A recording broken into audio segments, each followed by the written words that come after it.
እኔ ሚካኤል ገብርኤል እያልኩ ቤቴ ውስጥ አላከብርም። ስለ ምልጃ ጉዳይ አንስማማም። ቤቴ ውስጥ በልሳን መጸለይ ይፈልጋለሁ። ፐርሰናል ታይም አለኝ። መጽሐፍ ቅዱስ ማንበብ።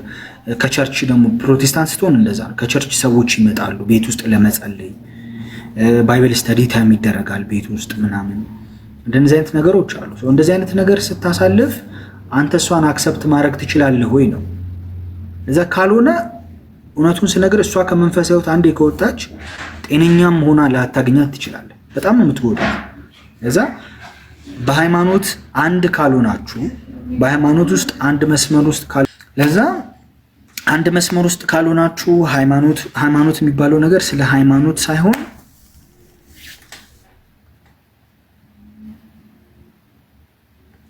እናንተ ታውቃላችሁ። እኔ አሁን ብዙ ሰው ሲጋባ በነገራችን ላይ ለሰርግ ሰው ሲዘጋጅ እንግዲህ እኔ ከብዙም ሰው ጋር አውርቻ አውቃለሁ። እዚህም ውስጥ አንድ ልጅ ነበረች። ባሌ በጥንቆላ ነገር ውስጥ ነው ያለው። አሁን እያወራችን ነበረ። ባሌ ጥንቆላ ውስጥ ገብቷል። ያው ጌታን ሳይቀበል ዳግም ሳይወለድ ነው አብሬው የሆንኩት። አሁን ሰፈር እያረኩ ነው፣ ዋጋ እየከፈልኩ ነው ያለች ነው።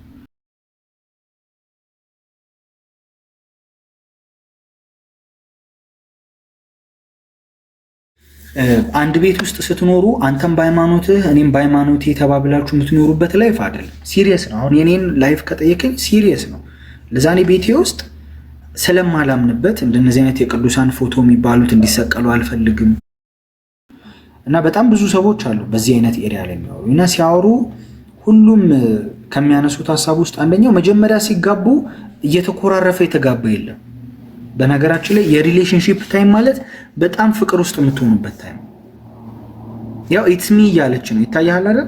እታች ኢትስሚ እያለች እየጻፈች እና መጀመሪያ እንትን ሲባል እየተፋቀርክ ነው የምትጋባው። ገብቷል? ማሪ፣ ውዴ፣ ማማ፣ ባባ እየተባባልክ ነው የምትጋባው። ስም ሰጥሃት ምናምን እና ስትጋቡ አብራችሁ ማኔጅ እያደረጋችሁ ምናምን ቆንጆ ነገር ነው የሚኖራችሁ። ችግሩ አንድ ቀን ሁለት ቀን አይደለም፣ ወራት ትቆያላችሁ፣ አመት ትቆያላችሁ። እንደ ድሮ አይደለም እሷን የምታያት። እንደ ድሮ እሷን ማየት ታቆምና በትክክል ሰው መሆን ትጀምራለች። እሷ በትክክል ሴት መሆን ትጀምራለች። ከዛ ላይፉ ላይ እሺ አረጋለሁ ሊያውና አረጋለሁ ናንዬ ሜንሽን አድርገኝ በውስጥ እና ላይፉ ላይ ስትገባ የእውነት ኮንፈርት የማይሰጥህ ነገር ይመጣል። የእውነት አሁን እኔ ቁጭ ብለክ ስታወራኝ ማውራህ ነገሮች ከአንተ ካልቸር ጋር የሚሄዱ ነገሮች አይደሉም። አንተ ፕራክቲስ ከምታደርገው ጋር አብሮ አይሄድም። ለምሳሌ አሁን እኔ ስለ መንፈሳዊ ነገር አቴንሽን የሚሰጥ ሰው፣ በነገራችን ላይ ከሁለት አንዳችሁ በመንፈሳዊ ህይወታችሁ ላይ ድካም አለ ማለት ነው። ሪሌሽንሺፑ ሲጀመር አሁን ወይ አንተ መንፈሳዊ ህይወት ላይ ጠንካራ አይደለህም ወይ እሷ መንፈሳዊ ህይወቷ ላይ ጠንካራ አይደለች። ይሄንን ወቅ ይሄ እንደ ወንድም በሙሉ ድፍረት የምነግርህ ነገር ነው። እንደዛ ቢሆን ኖሮ ሄዳችሁ አንድ መስመር ላይ ነው የምትስማሙት። ወይ እሷ አንተን ያሸንፋል ወይ አንተ እሷን አሸንፈክ ፊክስድ ታደርጉት ነበር እንጂ እሷ ትክክለኛ አሁን ያለችበት መንፈሳዊ ነገር ያወቀች ወይ አንተ በመንፈሳዊ ህይወት ትክክለኛ ፍጽም ያለ ነገር በደንብ የምታውቅ ስትሮንግ የሆንክ ሰው ብትሆን አይመጣልህም ራሱ ይህን ውሳኔ መወሰን። ስለዚህ ነገ ጠዋት እሷ መንፈሳዊ ነገር ቤት ውስጥ ስታረግ በልሳን ስትጸልይ ኮንፈርት ይነሳል። አሁን እንደ ወንድም በወድህም እንደ ወንድም አክሰብት ባረግህም በቃ ብዙ እንትን የምልህ ነገር ቢኖር መንፈሳዊ ነገር ላይ ግን ከመጣክ በጣም ታፍ ነው ከምነግርህ በላይ ኦፈንድ የሚያደርግህ ነገር ይመጣል በኋላ ላይ እና ጓደኞች ይኖሩሃል አንተ እና ብዙዎቹ አሁን አልጋ ለይተው ነው የሚያድሩት፣ አልጋ ተለያይተው ነው የሚያድሩት በጣም ብዙዎቹ። ከዛ ምን ላይ ደግሞ እንደሚጋጩ ታውቃለህ? የኔ ልጅ እንትን ቸርች ነው የሚሄደው፣ ያንቺ እንትን ቸርች ነው የሚሄደው። እንደዛ ነው ባይዘው በጣም ብዙ ደን የሚመጣው። ቆይ እሺ ቆይ እንትን ላደርግልህ ብዬ ነው።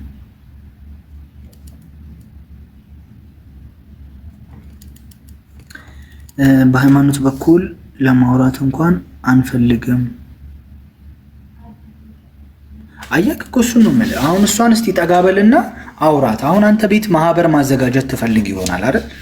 ቤትህ ማህበር ማዘጋጀት ሲያምርክ ያኔ ታወሩታላችሁ። አሁን እንዳሁኑ እንደ ፍቅር ላለመጣላት ብለህ ትታገላለህ። በኋላ ቤቴ ማህበር ላዘጋጅ ዛሬ ልደታ ናት ብለህ ስትመጣ ያ ያለፍንበት ህይወት ስለሆነ እኮ ስትመጣ ያኔ ታያታለህ ፊቷ ሲቀየር። ከዛ ቸርች ስትጸልይ ታጸልያለች። ርዕስ ነህ አንተ ለእሷ ህይወት ማለት ነው። ርዕስ ታደርግሃለች እሷ። ምን ብላ ነው ርዕስ የምታደርገህ? ባሌ ወደ ጌታ እንዲመጣ ቤት ውስጥ ከእግዚአብሔር ቃል ሀሳብ ውጭ የሆነ ነገር እያደረገ ነው ብለህ የዘወትር ጸሎቷ አንተ ነህ። አንተም ደግሞ ስትሄድ የምታደርገው አንዳንድ ነገር ጸበል ደብቀህ እያስገባህ እንድትጠጣ ታደርጋታለህ። እና ምን አይነት ታፍ ህይወት እንደሆነ አልጋ ለይተው ነው የሚያድሩት አልኩ። እሷ ቸርች ጸልያ ምን ብላ ስትመጣ ለምሳሌ ጌታን ያልተቀበለ ሰው በሚለው ኮንሰፕት እውነቱን አይደል የምናወራው? የእውነት ለእኔ አንተ አሁን ያለህበት ነገር ትክክል ካልሆነ መንፈሳዊታችን ልክ አይደለም፣ እግዚአብሔር ያለበት መስመር ውስጥ አይደለም፣ አጋንንት አንተን አታክ ለማድረግ ቅርብ ነህ የሚል እምነት ነው እኔ ጋር ያለው። ሚስት አልኩ ፍቅረኛ ጋር ያለው እንደዛ አይነት እምነት ነው። እኔ አይደለው ግልጹን ልንገርህ፣ እሷ አሁን አንተ የምታውቀው ዳግም እንዳልተወለድክ ጨለማ ውስጥ እንዳለ አጋንንት በየትኛውም ሰዓት አንተን አታክ ሊያደርግ እንደሚችል ነው የምታምነው እሷ። ስለዚህ ቤትህ ላይ ያለ አስተዳደር ከባድ ነው። ቤትህን ማኔጅ ማድረግ ይከብዳል። ከዛ ነገ ጠዋት ጓደኞች ይሉሃል አንተ ጴንጤ አግብተህ እየኖርክ ኧረ አንተ እንትን በላት ምናምን እንዲያርጋት ትባላለህ። ጓደኞች ቤት እንምጣ ሲሉ ታፍራለህ። ጓደኞች ቤት ሲመጡ ሚስትህን ሞክ ያደርጓታል። በጴንጤነቷ እንድትሸማቀቅ ያደርጓታል። ሁለተኛ ይዘብኝ እንዳመጣ ትላለህ። ጦርነት ውስጥ ነው የምትገባው። የአንተ ቤተሰቦች ከእሷ ቤተሰቦች ጋር ክላሽ ማድረግ ይጀምራል። ጴንጤ አገባ ትባላለህ። እሷ አንቺ በጌታ ያልሆነ ሰው ትባላለች። ከዛ ይሄ ሰላማዊ ትዳር እንደጀመርከው አይነት ቆንጆና ጣፋጭ የሆነ ሰላማዊ ትዳር አይደለም። እንተው በጌታ ሆነ ተጋብተህ እኮ በጣም ማቹሪቲ ያስፈልጋል። አንተም በተመሳሳይ ሃይማኖት አግብተህ እኮ በጣም ብስለት ያስፈልጋል እኮ ማኔጅ ለማለት። አንድ ሰክሰስፉል የሆነ ሪሌሽንሺፕ አይቻላቅም ወይ ሁለቱም ደካማ ካልሆኑ፣ ስለ ሃይማኖት ምንም ኬር የማይሰጣቸው ዝም ብለው የሚኖሩ ሰዎች ካልሆኑ፣ የተለያየ ሃይማኖት ውስጥ ሆነው በሰላም የሚኖሩ ሰዎች አንድ እስካሁን አላጋጠምም። ወይ ሁለቱም ለመንፈሳዊነታቸው ያላቸው አመለካከት ዝቅ ያለ ነው። አለበለዚያ አልነገሩንም እንጂ በጣም ችግር አለ እና ከባድ ነው። አሁን እኔ አንተን ራሱ ለሷ ለማመን አሁን እኔ ዞሮ ዞሮ ፕሮቴስታንት እስከሆንኩ ድረስ በሁሉም ጎን ካንተ ጎን በሆንም እንግዲህ እኔ አላስመስልም፣ ግልጹን ነው የምነግርህ። በመንፈሳዊ ሳይድ ግን ከሷ ጎን ነኝ የምቆመው አይደል? ከሷ ጎን ስቆም የምቆምላት የማዳላት ምናምን አንተን እንትን የማድረግ አይደለም። ግን ከሷ ሳይድ ግን ስቆምላት አንተ የምታደርገው እያንዳንዱ ነገር አፌክት ሊያደርጋት እንደሚችለው እኔ ማምነው። ለምን የራስህ ላይፍ ስታይል አለ። ለምሳሌ አንተ ዘፈን መስማት ያስደስት ይሆናል። ፓርቲ ቤት ለመሄድ ኢዚ ሊሆን ይችላል። አንተ በጣም ቀላል ሊሆን ይችላል። ፓርቲ ሄዶ ጨፈር አድርጎ መምጣት፣ የልደት ፓርቲ ፕሮግራሞች ምናምን ሲዘጋጁ ሄደ ለመካፈል ፈቃደኛ ልትሆን ትችላለህ። መጠጣት ለአንተ ያለው ዴፊኒሽን ቀላል ሊሆን ይችላል። በቃ ከጋብቻ በፊት አብሮ መተኛት፣ አብሮ አለመተኛት፣ መሳሳም ምናምን እነዚህ አንተ ጋር ያላቸው ዴፊኒሽኖች አሉ። በእሷ ሳይድ ስመጣ እኔ አንተ ነገ ጓደኞች አንድ ሁለት እንበል ብለው ጠጥተህ ብትመጣ ምንድነው ሊፈጠርብሽ የሚችለው ብዬ ጠይቃታለሁ። ለምን እነዚህ ነገሮች የማያደርገው አንድ ሰው ከመንፈሳዊ ህይወቱ ስትሮንግ ከሆነ፣ ከመንፈሳዊ ህይወቱ ጋር ያለው ነገር አታችመንቱ ጠንካራ ከሆነ፣ ያንተም ሃይማኖት ጠጡ አይልም፣ ያንተም ሃይማኖት ጨፍሩ ከጋብቻ በፊት ተኙ አይልም። ግን እኔ እንግዲህ እዚህ እስካለሁ ድረስ ላይፍ ስታይልንም ቼክ ስታደርግ አንተ እንዳልከኝ ጠንካራ ካልሆንክ ዞሮ ወደ እሷ ሊገለበጥ ይችላል ያ ነገር እና ቤት አስተዳዳሪ ነህ አንተ። የፈለግከው ነገር የመከልከል መብት አለ። በፈለግከው ሰዓት ይህን እንዳታረግ ማለት መብት አለ። ይህስ አያስፈራሽም ወይ ይላል። እሱን ከማሰብ አንጻር ትዳራችሁ ጤነኛ እንደሆነ ወይም ጤነኛ እንደሚሆን ያሰጋል። ከዛ አንጻር ነው አንተ የእውነት እሷን ከመውደድም እሷን ከማፍቀርም ሳይሆን ፐርሰናሊ ግን ስለ እምነት ያለህን ዴፊኒሽን ዛሬ ፊክስ አፕ ለማድረግ ጀምር። ዛሬ በሃይማኖት ጉዳይ ስትሮንግ ሁን፣ አንብብ፣ አጥና፣ ስለ ክርስቶስ አንደርስታንድ አድርግ፣ ላይፍ ስታይል ቼክ አድርግ፣ ህይወትን ውስጥ ያለውን ሰላም ከእግዚአብሔር ጋር ያለህን ነገር ቼክ አድርግ። ከዛ ያለህበት ነገር ትክክል እንደሆንክ የሚሰማ ከሆነ ጤነኛ ለማድረግማ ታፍ ነው። አሁን እኔ እንደውም እሷን ለመቀበል ከእሷ ጋር አብረህ ለመሆን ሁሉ ብለህ ጌታን ብትቀበል ልክ ነው ብዬ አላምንም። ጌታ ራሱ ከባድ ነው ያ ነገር። ጌታን አሁን አንድ ነገር ውስጥ እስካልመጣችሁ ድረስ ሃይማኖት የሚባለው ነገር እንግዲህ ለእሷ በተለይ ደግሞ የላይፍ ጉዳይ ነው፣ የህይወት ጉዳይ ነው። እስቲ አስበው፣ አሁን እሷ አንተ ሲኦል እንደምትገባ ነው የምታውቀው አይደል? አንተም ደግሞ ባለህ እውቀት እሷ ሲኦል ናት ብለህ ነው የምታውቀው።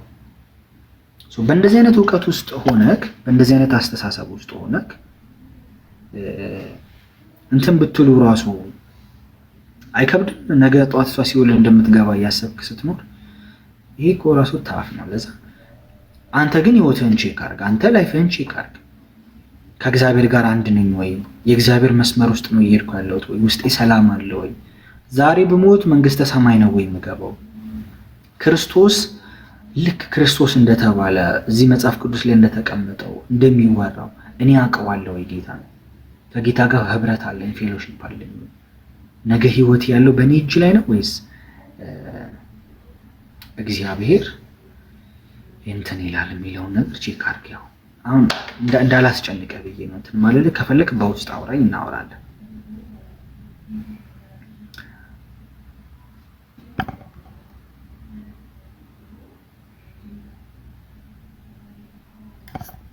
አንተ ወደ ጌታ መጸለይ እንደሚቻል ታምናለህ እንዴ? ወደ ጌታ ብንጸልይ ሊያስተካክለን ያልከው አንተ ወደ ጌታ እንደሚጸልይ ታምናለህ? አንተ ብትጸልይ ጌታ እንደሚሰማ ታምናለህ?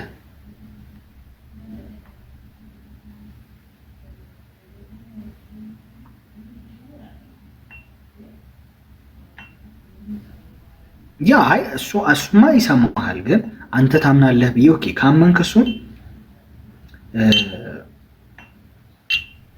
ከእግዚአብሔር ጋር ጸብ ውስጥ ነህ ያለኸው ወይስ ሰላም ውስጥ ነህ ከእግዚአብሔር ጋር? ምንድን ነው የምታውቀው ስለዚህ ነገር? ገብተህ እንደውም ብታወራ በጣም አሪፍ ነበር። እንደውም የሚጠቅምህን ነገር አውርተን ትወጣለህ።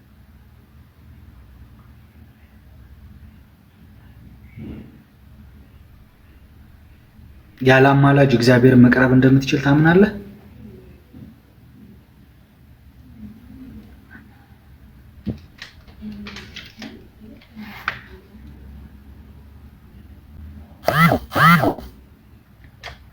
ጸብ ውስጥ ነኝ እሱ ነው አሁን። ቆይ አም ሶሪ አንዴ ቆይ ዳታዬን ላስተካክል። ኦኬ ፕሮቴስታንት የማትሆንባቸው ሪዝኖች ምንድን ናቸው? አሁን ይሄ እኮ ሰፊ ትምህርት ስለሚፈልግ ነው። ቮይስ ቢሆን ይቀለል ነበር። እሺ ማታ ትችላለህ? ቆይ እንደዚህ እናድርግ፣ የጥድፊያ እንዳናደርገው። ማታ መግባት ትችላለህ ላይቭ?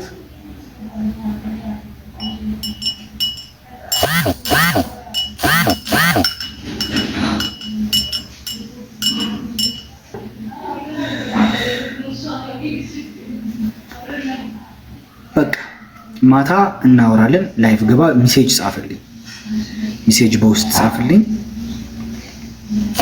እናወራለን።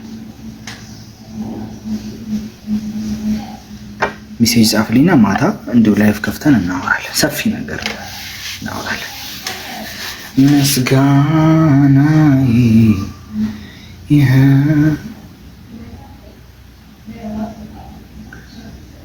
እሺ እሺ አባ እሺ 9 ሰዓት ሆነ። እሺ ትንሽ ልረፍና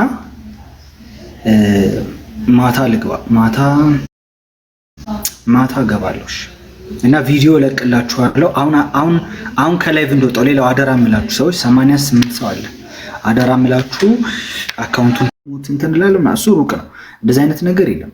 አሁን ንስሐ ማለት ተንበርክኮ እባክህ ይቅርታ አድርግልኝ ማለት ሳይሆን አካሄድ ነው፣ ህይወት ነው። በዛ ህይወት እየተመላለስን እግዚአብሔርን እና የእግዚአብሔርን ሀሳብ በህይወታችን ላይ መኖር አለብን። ድነቱ ግን እኛ ልንጠለው የምንችለው ነገር ነው።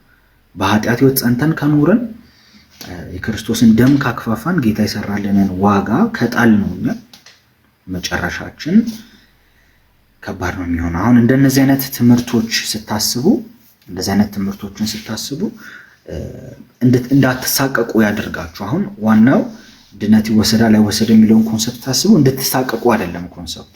በየትኛውም ሰዓት ድካም ቢገኝ ለዛ ነገር በእግዚአብሔር ፊት ንስሐ ስትገቡ ከእግዚአብሔር ጋር ከሄዳችሁ ስታሳምሩ ያ ነገር ይስተካከላል። ግን ይሄ ሐሳብ ግን እናንተን ኃጢአት እንድትሰሩ ግራውንድ አይሆናችሁ። በቸልተኝነት ኃጢአት የሚሰራ ሰው ችግር የለውም ስለ ዳንኩኝ ብሎ ኃጢአት የሚሰራ ሰው መጨረሻው ሲኦል እንደሆነ የእግዚአብሔር ቃል ያረጋግጥላችኋል። አማኝ ሆኖ ሲኦል መግባት አለ። አማኝነት በተግባርም የሚገለጥ ነገር ነው ብዬ አምናለሁ። ለዛ ፍሪደም እንዲሆንባችሁ የፈለጋችሁትን ኃጢአት ለማድረግ ግራውንድ እንዲሆናችሁ አትጠቀሙም። ትምህርት እግዚአብሔርን የሚወድ ሰው እግዚአብሔርን ለማሳዘን አይኖርም። እግዚአብሔር የሚወድ ሰው እግዚአብሔርን የሚያስከፋ እግዚአብሔርን የሚያሳዝን መንፈስ ቅዱስን የሚያሳዝን አይነት ኑሮ አይኖርም። ሰብኬ እኔ የተጣልኩ እንዳልሆን ራሴን ደግሞ ጎሽማለሁ ብሏል ጳውሎስ። ብዙ አይነት ሪያሊቲዎች አሉና ከሆነ ጊዜ በኋላ በጣም እያመንኩ ያለሁት ነገር አንድ ሰው መንፈሳዊ ሕይወቱ ላይ ሲሄድ በተለይ ነገሮችን የበለጠ እያወቀ ሲመጣ አካሄዱን ደግሞ በዛው ልክ እግዚአብሔርን የሚያከብር መሆን አለበት። በስራ ግን ድነት አይገኝም። የሆነ ነገር ስለሰራው አይደለም ማገኘው የተሰጠኝ ነገር ግን እንደ ክርስቲያን ማስጠበቅ ደግሞ ኃላፊነት አለብኝ ብዬ አምናለሁ። እኛ ልንጥለው የምንችለው ነገር ነው ድነት። ጊቺ የሱን ሐሳብ ካነሳው አይቀር ምህረቱን የፈሰሰበትን ደም ተላምዶ ኃጢአትን የጌታን ደም ለምዳችሁ ኃጢአትን መደጋገም ከጀመራችሁ መጨረሻው ዲስትራክሽን ነው ወገኖቼ፣ ያጠፋችኋል ያ ነገር። አሁን እግዚአብሔር ለኃጢአት መብት እኮ አይደለም የሚሰጠን። አሁን እኔ ይወላችሁ ሪሊጂየስ የሆነን ቦታ ቆይቼ አውቃለሁ። የመጨረሻ ኤክስትሪም ስፒሪቹዋልነት ያለበትን ቦታ ቆይቼ አውቃለሁ። ሁሉም እንደነዚህ አይነት ሐሳቦች ሲጀመር ሲነሱ ኢንቴንሽናቸው ምን እንደሆነ አንደርስታንድ አድርጉ። እንደዚህ አይነት ትምህርት ስትማሩ ኢንቴንሽኑ ምንድን ነው? ለምሳሌ ይህን ተመሳሳይ ትምህርት በሌላ ለምሳሌ ኦርቶዶክስ ሆኖ የሚያስተምረው ሰው ሲያስተምረው ሮንግ አድርጎ የሚያስተምረው እኔ ራሴ ሰርቼ የማገኘው አይነት እንደሆነ በእኔ ጥረት፣ በእኔ ድካም፣ በእኔ ልፋት የማገኘው ነገር እንደሆነ አድርጎ የሚያስተምር አለ። ይሄም ከእግዚአብሔር አይደለም። ይሄም ወደ ሌላ ዲስትራክሽን ይወስዳል። በተመሳሳይ ደግሞ አንድ ሰው ጴንጤ ሆኖ ደግሞ ስለ ድነት ደግሞ እያስተማረ ሰው ኃጢአት እንዲሰራ ምንም ችግር የለም እንዲል ደግሞ የሚያደርግም ከሆነ ይህኛውም የእግዚአብሔር ሐሳብ አይደለም። ስለዚህ ባላንስድ መሆን አለብን። መጽሐፍ ቅዱስ ላይ ሮሜም የተቀመጠው ያዕቆብም የተቀመጠው በምክንያት ነው። ሮሜንም በትክክል ማንበብ አለብን፣ ያዕቆብ መልእክትንም በትክክል ማንበብ አለብን። ሁለቱም መጽሐፍ ቅዱስ ነው። ስታነቡ ሁለቱም ምን ነው የሚያሳያችሁ? ያዕቆብ ሲጽፍ አብርሃም በስራ ገለጠ ምናምን እያለ ሲጽፍ ባላንስድ ያልሆኑ ሰዎች መካከል ሆኖ ስለጻፈ ምንም ችግር የለውም የሚሉ አይነት ሰዎች፣ ካዳንን ምን ይሰራል ሌላው ነገር የሚሉ ሰዎች መካከል ስለነበረ እሱን በትክክል ፊክስ አፕ አድርጎታል። ጳውሎስ ጋር ደግሞ ስትሄዱ ሰርተን ነው የምናገኘው፣ እኛ ካልሰራን ምንም አይነት ጸጋ አስተምሯል። ሮሜን ይዘን ኤክስትሪም መሄድ የለብንም፣ ያዕቆብንም ይዘን ኤክስትሪም መሄድ የለብንም። ባላንስድ መሆን አለብን። ኃጢአት በስጋችሁ ስትሰሩ ህይወታችሁን ሚዝረብል ታደርጉታላችሁ። በዛ ነገር ጸንታችሁ ስትቆዩ ደግሞ መጨረሻችሁ ዲስትራክሽን ይሆናል ማለት ነው። ከዚህ ነገር ራሳችሁን ጠብቁ።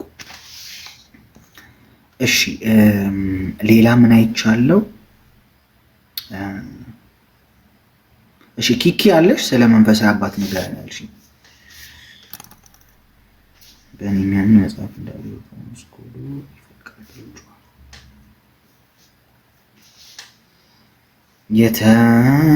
የተከበበማ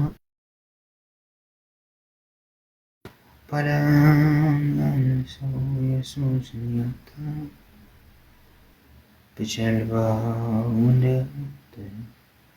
በቃሉ እንዴት ማደግ ይቻላል? እየሞከርኩ ነው ግን ለውጥ አላይም። ጌጅ አነባበብህን ማስተካከል ነው እንጂ ቃሉን በትክክል እየበላ ከሆነ አለማደግ አትበትን ወይ አስተካክለው። አሁን የእግዚአብሔርን ቃል ስታነብ አንተን ትራንስፎርም እንዲያደርግ በተለይ አዲሱን ቪዲዮ ያው አንተን ትራንስፎርም እንዲያደርግ እያነበብክ ከሆነ በሚገባ ትርጉም ቀለል ባለ ትርጉም እየተጠቀምክ እንዲገባህ አድርገህ አንተን በሚቀልህ መንገድ የእግዚአብሔርን ቃል እየተመገብክ ከሆነ አለ ልጄን ሁል ጊዜ ምግብ አበላዋለሁ ግን ልጄ እያደገ አይደል ግብጋ ማለት ነው እንጂ ምግብ ከተበላ ሰውነት ላይ ለውጥ ይመጣል። እንደዛ የእግዚአብሔርን ቃል ከተቀበልክ አንተም ሰውነት ላይ መንፈሳዊ ህይወት ላይ ለውጥ ይመጣል። ለውጥ ካላየህ ግን የእግዚአብሔርን ቃል እየተመገብክ ያለበት መንገድ ጋር ችግር ሊኖር ይችላል። ስለ እግዚአብሔር ቃል ምናምን በደንብ ቪዲዮዎች አስቀምጫለሁ፣ ቼክ አድርግ እየገባ በደንብ። ኤቭሪ ሴኩላር ሶንግ ኃጢአት ነው ወይ? አሁን ከኃጢአት ጋር ሊንክ ያደረገ ነገር አይደለም። ይኸውላችሁ አሁን ኃጢአት ነው አይደለም የሚለው ሐሳብ ሳይሆን ጠቃሚው ሐሳብ ጉዳዩ ወዴት ነው የሚመራክ ነው። ለምሳሌ መጽሐፍ ቅዱስ ላይ ዘፋኞች መንግስተ ሰማይን አያወርሱም የሚል ሐሳብ አለ። እሱም እንዳለ ሆኖ ብሉይ ኪዳን ላይ ስትመለከቱ ሁሉ የምነግራችሁ ነገር አለ። ብሉይ ኪዳን ላይ ዳዊት ቤተ መንግስት ይጠራል፣ ሙዚቃ እንዲጫወት ማለት ነው። ቤተ መቅደስ ቁጭ ብሎ ሙዚቃ በሚጫወትበት ጊዜ ሳኦል ላይ የነበሩ አጋንንቶች ከሳኦል ላይ ተነስተው ይሄዱ ነበር ይላል። ሙዚቃ በሚጫወት ጊዜ ሳኦል ላይ የነበረ አጋንንት ይሄዳል። ምንም ነገር ሳይናገር ምንም ነገር ሳያደርግ ሙዚቃ ስለተጫወተ ብቻ አጋንንት የሚሸሹ ከሆነ አጋንንት ለሙዚቃ ሪስፖንድ ያደርጋሉ ማለት ነው። ለምሳሌ ሙዚቃውን በሚጫወት ሰዓት የእግዚአብሔር ፕሬዘንስ ይመጣል። ሰውየው ላይ ያለበት መንፈሳዊ ነገር፣ ሰውየው ላይ ያለበት ቅባት የሚሆን ፕሬዘንስ የሚሆን ፍሎ ያደርጋል ማለት ነው። እሱ ሙዚቃ በሚጫወትበት ጊዜ መንፈሳዊ ሚስጥር አለው ሙዚቃ። የነበረ ጊዜ አጋንንት እየሸሹ ከሆነ በተመሳሳይ ሰዓት አጋንንት የቀባው ሰው ወይ የእግዚአብሔር መንፈስ የሌለበትም ሰው ሙዚቃ ሲጫወት እሱ ውስጥ ያለውን ላይፍ ነው ማለት ነው የሚያካፍለው። ሰውየው ክፉ ላይሆን ይችላል፣ ሰውየው መጥፎ ሰው ላይሆን ይችላል፣ እየተናገረ ያለው ላይሪክሱ ጥሩም መጥፎም ላይሆን ይችላል። ሐሳቡ ግን እሱ ውስጥ ያለውን መንፈስ በዛ ሙዚቃ ውስጥ ሼር ያደርጋል ማለት ነው። እግዚአብሔር መጽሐፍ ቅዱስ ላይ ከሙዚቃ ጋር በተያያዘ ምን አይነት ኮማንድመንት ነው የሰጠን? ከሙዚቃ ጋር በተያያዘ ምን አይነት ትእዛዞችን ወይ ሐሳብን ሬዝ አድርጓል? ለምሳሌ እግዚአብሔር ሙዚቃ ስሙ ብሎ ያለበት ወይ ኢንካሬጅ ያደረገበት ክፍል አለ። አባቶች መጽሐፍ ቅዱስ ላይ የነበሩ ሰዎች ሙዚቃን ኢንካሬጅ አድርጎ ነበር። ከዛ ተነስተክ የእግዚአብሔር የልቡ ሐሳብ እሱን ወርሺፕ እንድናደርግ ዮሐንስ ወንጌል ምዕራፍ 4 ቁጥር 12 ላይ እግዚአብሔር እንደነዚህ ያሉትን የሚያደርጉትን እግዚአብሔር ይፈልጋል፣ ክሬቭ ያደርጋል ነው እንደሚለው። ስለዚህ ኪኪ ቀደም እኮ ሰጠራሽ የለሽም ለመልስልሽ ነበር። የትኛውም ወደ እግዚአብሔር ተጠግቶ የትኛውም እግዚአብሔር ጋር ፌሎሺፕ አድርጎ ወደ እግዚአብሔር ቀርቦ የዘፈነ ሰው አታገኙም። የትኛውም ደግሞ ዘፋኝ ያለውም ሰው አታገኙም። ስለዚህ የዚህ ነገር ፍሩቱ አንተን ለጨለማ ዓለም አቬለብል ያደርጋል ማለት ነው። እያንዳንዱ ከምታደርገው ነገር ጋር በተያያዘ አንተ መንፈሳዊ ህይወት ላይ ኢፌክት ይኖረዋል። የእያንዳንዱን ሰው ህይወት አታውቅም። የዘፋኞች ህይወት እዛ ፖዚሽን ላይ ለመድረስ ምን እንዳደረጉ አሁን ሊሞቱ ሲሉ አካባቢ እያወሩ ያሉትን ነገር አይታላ። ኪዳን ገብተን ነው ድግምት እየተደገመ ላይሬክሳችን ላይ 3 ወር ከምናምን ሰዎች ድግምት አድርገውበት ከዛ በኋላ ሲወጣ ቫይራል ሆነ ምናምን እንደዚህ አይነት ነገር እየወጣ ነው አሁን። እያንዳንዱ ነገር ከየትኛው ዓለም እየመጣ እንደሆነ አይደንቲፋይ ማድረግ ትንሽ ይከብዳል። ስለዚህ ራስህን ጠብቅ ከእንደዚህ አይነት ነገር። መዝሙር ስማ፣ እግዚአብሔርን ወርሺፕ አድርግ። ለኢንካሬጅመንት በጣም በቂ መዝሙር አለን። ኢንካሬጅድ የምንሆንበት በጣም በቂ መዝሙር አለ። ነፍስህን ለማነሳሳት ጥሩ ሜሴጅ ለማግኘት በተለይ ደግሞ ፕሮቴስታንት ከሆንክ you have many በጣም ስለ ልደት ራሱ አለ። ልደት ራሱ ቤት ስታከብር የምትከፍተው መዝሙር ሁሉ አለ። የዚህን ያህል በጣም ሰፊ ነው እየተደረገ ያለው ነገር። ስለዚህ በዛ መንገድ መቀጠል ትችላለህ። ክርክር አይደለም። ሉተር ትችላለህ መስማት፣ መፈክርም አይደለም። ከመጽሐፍ ቅዱስ ላይ ፕሩቭ ማድረግ ከቻልክ እና በነፊቱን ከነገርከን፣ ጥቅሙን ከነገርከን እንደ መጽሐፍ ቅዱስ እንደ መንፈሳዊ ሰው በነፊቱን ከዛ ነገር በነፊት ደግሞ አድርገው ህይወታቸው የተቀየሩ ሰዎችን ከነገርከን፣ መልካም ሆኖ ከታየን ቼክ እናደርጋለን ያወራህ ያለውን ነገር። ከስሜታዊነት ተነስተ ከሆነ ግን አንተ ዘፈን ስለምትወድ ብለህ ከሆነ ግን እሱ አንተንም ያስጠይቃል ፐርሰናሊ። እግዚአብሔር አታጭሱ ብሏል እንዴ? እግዚአብሔር ጋንጃ አታጭሱ ብሏል? እግዚአብሔር ጋንጃ አታጭሱ አይ እግዚአብሔር ያላላቸውማ በጣም ብዙ ነገሮች አሉ።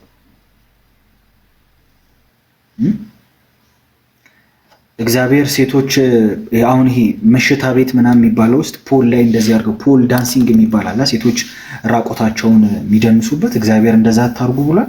ስለዚህ አንተ እሱ ልታረግ ነው? እግዚአብሔር አላለም ማለት መጽሐፍ ቅዱስ ላይ ሮሜ 12 ላይ ፍጹም በጎ የእግዚአብሔርን ፈቃድ እንድታውቁ በአይምሯችሁ መታደስ ተለውጡ ይላል።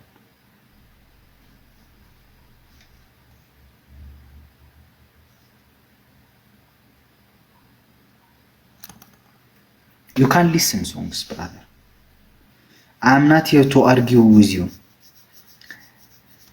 ዘፈን ኃጢአት ነው ወይ ብሎ ለጠየቀኝ ሰው መጽሐፍ ቅዱስ ሐሳብ ነው የነገርኩት። ለምሳሌ እግዚአብሔር ኃጢአት ነው ብሏል ብያውን አልተናገርኩም። ሎጂካሊ ቻሌንጅ ልታረገኝ ከፈለክ እግዚአብሔር አታድርጉ ኃጢአት ነው ብሏል ለምሳሌ አላልኩም። አደዛ ያ እንደዛ ነውና ዘፈን አትዝፈኑ፣ ዘፈን አትስሙ። ምክንያቱም ዘፈን እናንተን የሚወስዳችሁ ወደ ዓለማዊነት ስለሆነ ወደ ዘፋኝነት ስለሆነ ዘፋኞች ደግሞ መንግስተ ሰማያትን አያወርሱም ስለሚል መጽሐፍ ቅዱስ ዘፈን እንዳትሰሙ እመክራችኋለሁ። እሺ ሌላ ጥያቄ ያላችሁ ሰዎች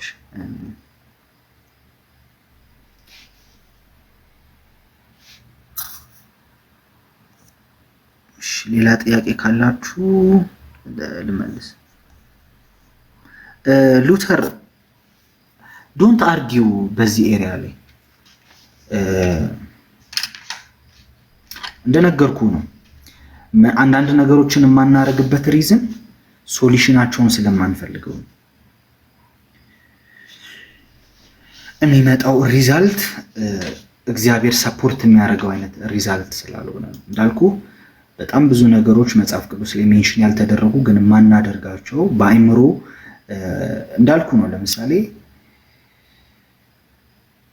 እሺ ሉተርዬ ቴንኪዩ በጣም ቴንኪዩ። ወደ ሌላ ቦታ ሄድና አስተምር። ቴንኪዩ ዲስትራክት አታደርገኝ። እሺ ሌላ ጥያቄ ማን አለ? ኢትስ ኦኬ በቃ ተውት በቃ ዶንት ሪስፖንድ ቱ ስማ በቃ ስማ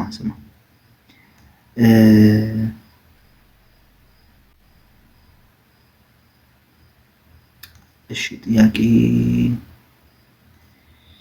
እግዚአብሔር በህልም እንደሚናገር ታምናለህ? ከሆነስ ሰይጣን ዲሲቭ ሊያደርገን ይችላል? how do we know it directly from God?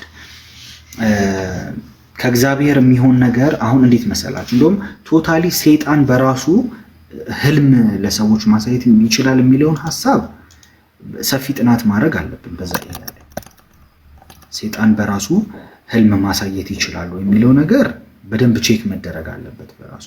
ለምን መጽሐፍ ቅዱስ ላይ ኢዮብ ላይ ነው የሚናገረው። ኢዮብ 33 ላይ እግዚአብሔር በአንድም በሌላ መንገድ ይናገራል፣ ሰሚ ግን አያስተውልም ካለ በኋላ እግዚአብሔር በህልም ይናገራል፣ በራእይ ይናገራል፣ በአፍላ እንቅልፍ ይናገራል እግዚአብሔር ይላል። ስለዚህ ህልም ስታዩ ህልሙን ጠዋት እንደተነሳችሁ በመንፈስ ሆናችሁ ሌላ ነገር ሳታደርጉ ያንን ህልም ሜዲቴት አድርጋችሁ እንደ እግዚአብሔር ቃል ኢንተርፕሬት ማድረግ ትችላላችሁ። ከዛ ውጭ ግን ሰይጣን በራሱ ክሬት ያደረገ ህልም ያሳያል የሚለው ነገር ሰፊ ጥናት ይፈልጋል በራሱ።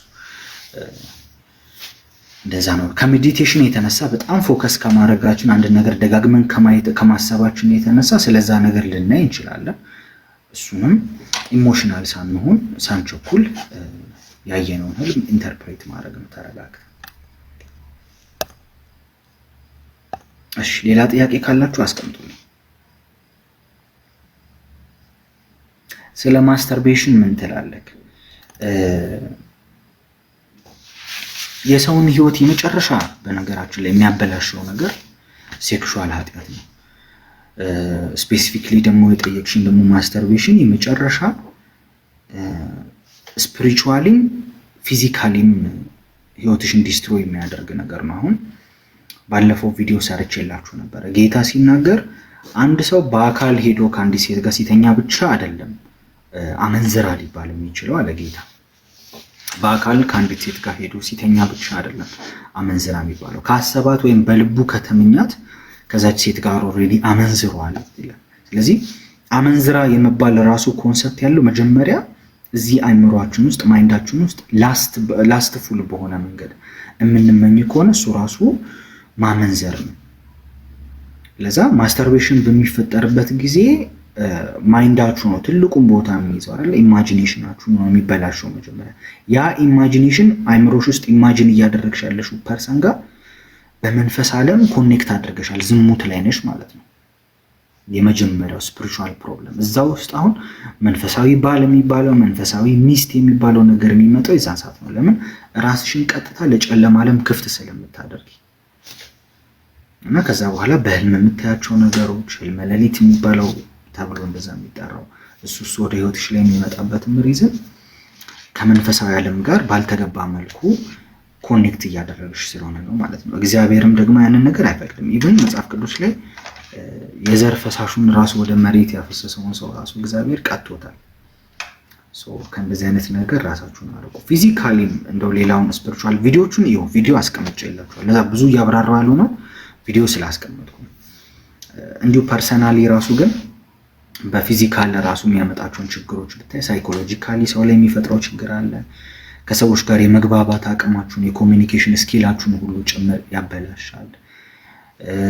ከዛ ውጪ ደግሞ በትዳር ህይወታችሁ ላይ እንደውም ቅርብ ጊዜ ቪዲዮ ሰራላችኋለሁ ከዛ ጋር በተያያዘ አሁን ይሄ ስንፈተ ወሲብ ምናምን የሚባለውን ራሱ ያመጣል እንደዚህ አይነት ነገር እና በጤናውም ዘርፍ የማይመከር የመጨረሻ የሰውን ህይወት ዲስትሮይ የሚያደርግ ነገር ነው። ብዙዎች እየተቸገሩ ያሉበት እና ቶታሊ ለጨለማ ቶታሊ ለሰይጣን በር ነው የምትከፍቱት። በዛ ነገር ህይወታችሁን በቃ እንደዚህ በእጅ ውስጥ እንዲያስገባ የሚያደርግ ነገር ነው። ከሴክሹዋል ኃጢአት እግዚአብሔር በረዳችሁ መጠን ራሳችሁን አርቁ። በጣም አደገኛ ነገር ነው።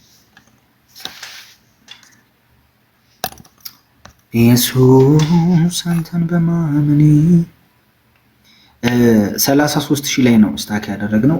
ገስት ራሱ ለማየት አይመችም፣ በጣም አስቸጋሪ ነው። አንተን በማመኔ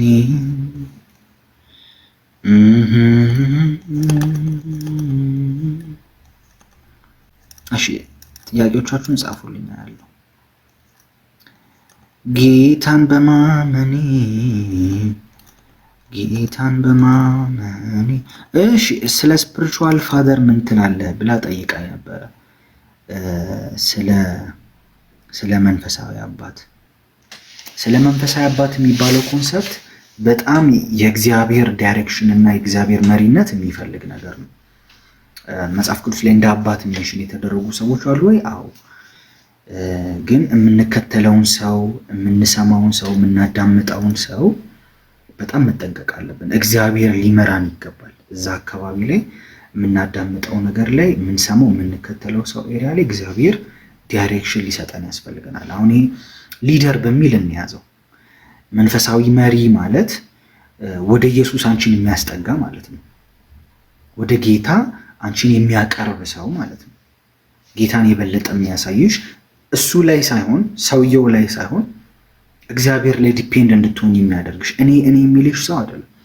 እግዚአብሔር ላይ ዲፔንድ እንድትሆኝ ራስሽን እንድትችይ በስፒሪቹዋል ህይወት ራስን መቻል ማለት ከእግዚአብሔር መለየት ሳይሆን እሱ ጋር ግን አታችድ እንድትሆኝ ለጸሎትም እሱ ጋር ለእንትንም እሱ ጋር እንድትሆኝ ሳይሆን ወደ እግዚአብሔር አንቺን የሚያስጠጋ ወደ መንፈሳዊ ነገር አንቺን የሚያሳድግ ሜንቶር ማለት ነው፣ መሪ ማለት ነው። አንቺን ወደ እግዚአብሔር ነገር የሚያስረዳ ታይ ብሎ የሚቆጣሽ ሰው፣ ስታጠፊ ከመስመር ስትውጪ ስትስቺ አንቺን የሚመልስሽ ሰው፣ ከአንቺ በላይ እግዚአብሔር ያስቀመጠልሽ ሰው ማለት ነው። እሱን ግን ስትቀበይ በእግዚአብሔር መሬት መሆን አለበት። ኢሞሽናል ስለሆንሽ አይደለም። በዚህ ጊዜ በጣም ታዋቂ ሰው ማን ነው? እዚህም ኢትዮጵያን በቃ በደንብ ሼክ እያደረገ ወንጌል እየሰበከ ያለ በጣም ቆንጆ ታዋቂ ሰው ማን ነው ብለሽ አይደለም ሄደሽ ሰው መምረጥ ያለብሽ። እግዚአብሔር ራሱ ዳይሬክሽን ሊሰጥሽ መንፈሳዊ አባትሽ ማን እንደሆነ ሊያሳይሽ ይገባልና አባት ከሚለው ኮንሰፕት ጋር ሰፊ ነገር ያስፈልገናል። በጣም መሪ የሚለው ነገር የተሻለ ይመስለኛል።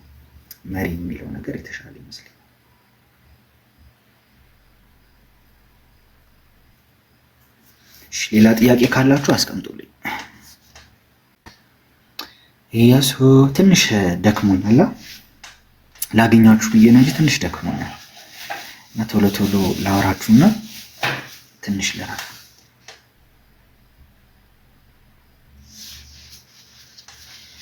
ኢየሱስ አንተን በማመኔ አንተን በማመኔ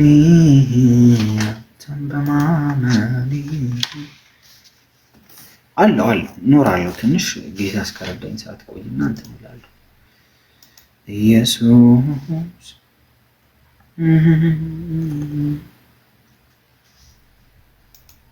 እሺ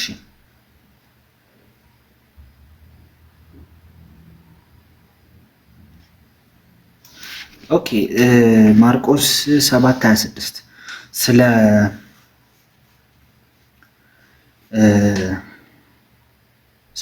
ስለ ሴቲቱ ታሪክ ለቡችሎች ልንሰጥ አይገባንም የልጆችን ብሎ ስለነገራት ሴት ነው አይ ቲንክ ማወቅ የፈለግሽው። እሱ ታሪክ ላይ ጌታ እየተናገረ ያለው አንደኛ ለሴቲቱ እምነት እንዲሆናት ነው። ሁለተኛ እዛ ታሪክ ላይ እየተናገረ ያለው ጌታ በሰዓቱ ሊሰብክ የመጣው ጌታ በጊዜው ወንጌል ሊሰብክ የመጣው ሊያስተምር የመጣው ለአይሁዳውያኖች ነው አይደለ? ለጠፉት በጎች ለእስራኤል በጎች ነው የመጣ የነበረው ጌታ ሊያስተምር የመጣው። ያ ማለት ለዓለም ሁሉ አይደለም ማለት ሳይሆን በሰዓቱ ወጥቶ ሲሰብክ የነበረው ሲያስተምር የነበረው ነገር ግን ለገዛ ወገኖቹ ሲጀምር ቃሉ ራሱ ዮሐንስ 1:12 ላይ ወደ ገዛ ወገኑ መጣ የገዛ ወገኖቹም አልተቀበሉትም ይላል። ስለዚህ ከብሉይ ኪዳን ጀምሮ ፕሮሚስ ሲገባ የነበረው እግዚአብሔርን ለተከተሉ ሰዎች ወደ እግዚአብሔር ለተጠጉ ሰዎች ብሉይ ኪዳን ላይ እነ አብርሃም እነ ሙሴ ለእግዚአብሔር ዋጋ የከፈሉ ሰዎች አሉ፣ መጀመሪያ የተመረጡት ህዝቦች ማለት ነው። ስለዚህ ለነዛ ሰዎች ሳልቬሽን የሆነላቸው ዘንድ እግዚአብሔር ወደ ገዛ ወገኖቹ ጌታ ኢየሱስ ሲመጣ ወደ ገዛ ወገኖቹ መጣ ይላል። ከዛ በኋላ ግን የገዛ ወገኖቹ አልተቀበሉትም የሚል ኮንሰፕት አለ። መጀመሪያ ሲመጣ ለገዛ ወገኖቹ ስለነበር ሲያስተምር የነበረው እንደ ህጉም ደግሞ ከአሕዛብ ጋር ሊንክ ማድረግ ከአሕዛብ ጋር ፌሎሺፕ ማድረግ በዛ ሰዓት የተፈቀደም ስላልነበር ጌታ እንደዛ አያደርግም ነበር። ከፕሪንሲፕል አንጻር ጌታ የመጣው ለሁላችንም ከፕሪንሲፕሉ አንጻር ግን እንደዛ ሲያደርግ ነበር እና እሷን ሊትራሊ በኔጌቲቭ ወይ ለመናገር ቢሆን ኖሮ ቀጥሎ ልጇን አይፈውስላትም ነበር። ቀጥሎ ለመጣችበት ነገር ሶሉሽን አይሰጣትም ነበር። ሲሸኛት እኮ ሶሉሽን አግኝታ ነው ሄደችው፣ እምነቷ ተፈትኖ። ግን በጊዜው የነበረውን ነገር መናገር ስለነበረበት ነው እንጂ ፐርሰናል ነገሮች አይደሉም።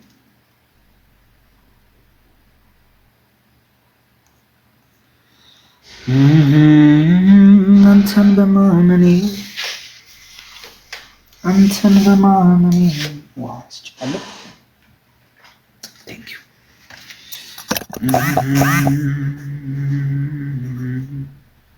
ጠይቁኛ። ጥያቄ ካላችሁ ጠይቁኝ።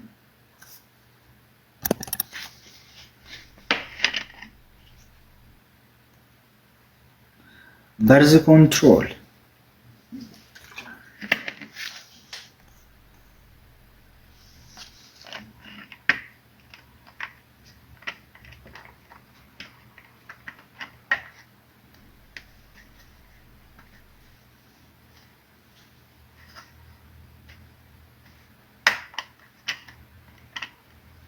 አዎ ድኛለሁ።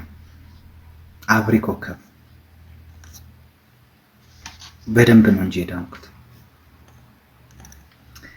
እሺ መጀመሪያ ጌታን ስታገኝ የነበረ ድካም ለመላቀቅ ከብዶካል? አዎ ወደ ጌታ የመጣው ሰዓት በጣም እንደምታዩት ነው። ሁል ጊዜ አይደል ማሳያችሁ ሰውነቴ የራሱ ንቅሳት ብቻ ነው ያሳለፍኩት ህይወት ያሳለፍኩት ነገር የነበሩብኝ ድካሞች ህይወቴ ላይ ስትራግል ሳረግባቸው የነበሩ ነገሮች ከምንገራቸው ላይ በጣም ከባድ ነው ያሳለፍኩት ነገር ማለት ነው። እና ወደ ጌታ ስመጣ ትልቅ የረዳኝ ነገር ጌታ በደሙ ሲያጥበኝ አዲስ ህይወት ሲሰጠኝ ቀጥሎ የሚመጣው ፕሮሰስ እኔ በጌታ እጅ ላይ ስለሆንኩ የሚሰጠኝ ነገር ነው እንጂ ከኔ አቅም ከኔ ጉልበት የሚመጣ ነገር እንዳልሆነ ስለገባኝ ነው። በሰዓቱ ደክም ነበረ። ጌታን ራሱ አግኝቼ ድካም ተሰምቶኝ አውቃለሁ። መጸለይ አቅም አጥቼ አውቃለሁ። ከእግዚአብሔር ጋር ፌሎሺፕ ለማድረግ አቅም አጥቼ አውቃለሁ።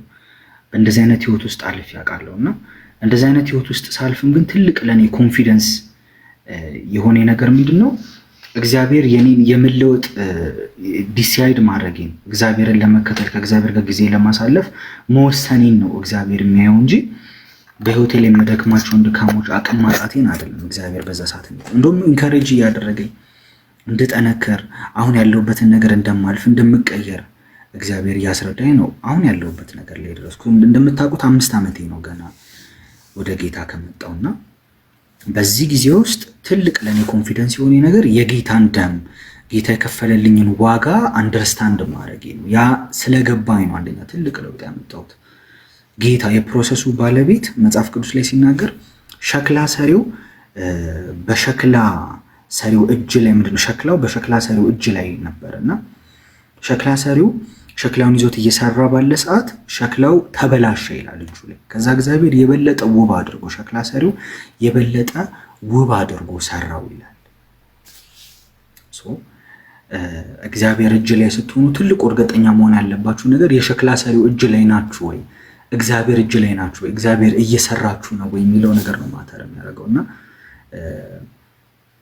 ጀማሪውም ራሱ እግዚአብሔር ስለሆነ ፕሮሰሱን ካመናችሁት እግዚአብሔር እዛ ውስጥ ሲያሳልፋችሁ ዴይ አፕ ቱ ዴይ ባይ ዘ ዌይ መለወጥ የሚባለው ነገር ያለው ከኃጢአት መላቀቅ የሚባለው ነገር ያለው ወደ መንፈሳዊ ነገር በተጠጋችሁ ቁጥር ወደ መንፈሳዊ ነገር በቀረባችሁ ቁጥር እግዚአብሔርን የበለጠ ያወቃችሁት በመጣችሁ ቁጥር ነው ከኃጢአት እየተላቀቃችሁ የምትሄዱት። እያንዳንዱ ኃጢአት ቅድምም ሳስተምር ነበር፣ እያንዳንዱ ኃጢአት እናንተ ከእግዚአብሔር ጋር ያላችሁ ቅርበት ነው ከዛ ነገር እንድትላቀቁ የሚያደርጋችሁ። ለመንፈሳዊ ነገር የተጠጋችሁት መጠጋት ነው። ቅድማውን አንዷን ስጠይቃት ነበር መግደል ይፈትንሻል ወይ ብዬ ጠየኳት። ከ10ቱ ትእዛዛት ውስጥ አሁን መግደል አንቺን ይፈትንሻል ወይ አልኳት።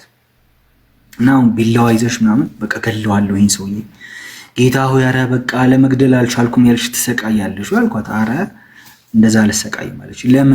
ለምንድነው መግደል እያሰቃየሻለሁ ነው ያለችበት ሌቭል አንደርስታንዲንጓ መንፈሳዊ ህይወቷ ያለበት ሌቭል እሱን ለማድረግ የምትፈተንበት አይነት አይደለም። በጣም ሩቅ ናት ማለት ነው ከዛ ነገር በጣም ሩቅ ናት። ካልገደልኩ እያለች የምትፈተን አይደለችም። ሌሎቹም ኃጢአቶች መስረቅም በሉት ማሸትም መዘሙትም በሉት እነዚህ እያንዳንዱ ኃጢአቶችም ልክ እንደዚህኛው እናንተ የደረሳችሁበት ሌቭል እናንተ የደረሳችሁበት መንፈሳዊ ማቹሪቲ ነው ነገሩን የማድረግና ያለማድረጋችሁን በነገርየው የመፈተንና ያለመፈተናችሁን ነገር የሚቀይረው ማለት ነው። ስለዚህ ከእግዚአብሔር ጋር ጊዜ ስታሳልፉ እኔ ፐርሰናሊ ጠቀመኝ ከጌታ ጋር ጊዜ ሳሳልፍ ውድቀት ውስጥም ብርታት ውስጥም ሲሆን ወደ እግዚአብሔር መቅረቤ ላይ ብቻ ፎከስድ ስለሆንኩ እግዚአብሔር ምሕረት እንደሚያደርግልኝ ይቅርታ እንደሚያደርግልኝ በፕሮሰስ ውስጥ እጁ ስላለበት እሱን ነገር ማመኔ ለኔ በጣም አግዞኛል ረድቶኛል። ለዛ እግዚአብሔርን ትረስት አድርጋችሁ ዴይ ቱ ዴይ መቀየር እንደምትችሉ የእግዚአብሔርን ቃል ባነበባችሁ ወደ እግዚአብሔር በተጠጋችሁ ቁጥር ለውጥ እንዳለ እያመናችሁ ጀምሩ። ፌሎሺፕ እያየሁት ነው ተውት፣ እስኪ ደግሞ ድረስ ነው ተውት።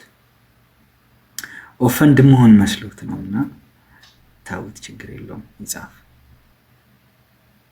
በርዝ ኮንትሮል አደገኛ ነገር ነው ብዬ አስባለሁ። እግዚአብሔር ባይ ዘ ዌይ አሁን የተመጣጠነ ቤተሰብ ምናምን የሚባለው ፕላኒንጉ ጥሩ ቢሆንም አሁን ግን ከአቦርሽን ጋር ግን ከተያዘ ከውርጃ ጋር ምናምን እየተያዘ ከመጣ ግን እሱ ቶታሊ ኃጢአት ነው። ራስን እንደውም ከመጀመሪያው ላይ ራስን ሊሚት ማድረጉ የተሻለ ይመስለኛል እንጂ አሁን ከውርጃ ጋር ስፔሲፊክሊ ስለሱ ላውራሽ አሁን ፖለቲካ ስለሚያስነሳሱ ከውርጃ ጋር በተያዘ ግን አንድ ሰው በትክክለኛ መንገድም እግዚአብሔር በሚፈቅደው መንገድ ውስጥ የሚሆን ከዛም ውጪ በሆነ መንገድ አንድ ጊዜ እርግዝና ከተፈጠረ ያንን እርግዝና ማስወረድ በጣም ትልቅ ኮንሲኩዌንስ አለው።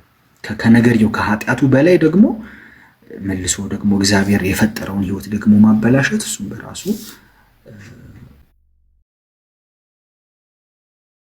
ሆነ የሚያደርገው ህይወታችን በፕላን ከተንቀሳቀስን እግዚአብሔርን በሚያከብር ወይ ከተንቀሳቀስን ግንኙነቱንም እያንዳንዱ ነገር እግዚአብሔር ባስቀመጠው መስመር መሰረት ካንቀሳቀስ ነው በዛ መስመር ካስኬድ ነው እንደነዚህ አይነት ነገሮች ውስጥ አንገባም ነው። ከዛ ውጭ ያሉት ግን ትንሽ ፖለቲክስ ያመጣሉ። ለዛ ነው I just want to start Bible study time with myself. Where should I start? Already finished ጆን ጆንን ማንበብህ አሪፍ ነው። ሮሜን አንበብ። የመጀመሪያ አንድ ክርስቲያን በደንብ አንደርስታንድ ማድረግ ያለበት መጽሐፍ ሮሜ ነው። የክርስትና ትልቁ ግራውንድ ያለው ብዬ የማስበው ሮሜ መጽሐፍ ላይ ነው። ስለዚህ ሮሜን ማንበብ ጀምር። ጆንን ዮሐንስን ካነበብክ ከሮሜ ቀጥሎ ሐዋርያት ሥራን አንብብ። ከዛ በኋላ የፈለግከውን ማንበብ ትችላለህ። ብትችል ራእይን ግን ራእይ መጽሐፍን መጨረሻ ላይ አንብበው። ስትጀምሩ አዲስ ኪዳን ላይ ነው ፎከስ ማድረግ ያለባችሁ። የመጀመሪያ መነሻችሁ ሙሉ መጽሐፉ መነበብ አለበት። እኔ ሙሉ አንብቤያለሁ ብዙ ጊዜ። ስትጀምሩ ሮሜን ብታነቡ መልካም ነው፣ ዮሐንስ ወንጌልን፣ ከዛ ሐዋርያት ሥራን ካነበባችሁ በኋላ የመጨረሻው ግን ራእይ መጽሐፍ ቢሆን መልካም ነው። ትንሽ ጥንካሬ ብስለት ስለሚፈልግ ራእይ መጽሐፍ።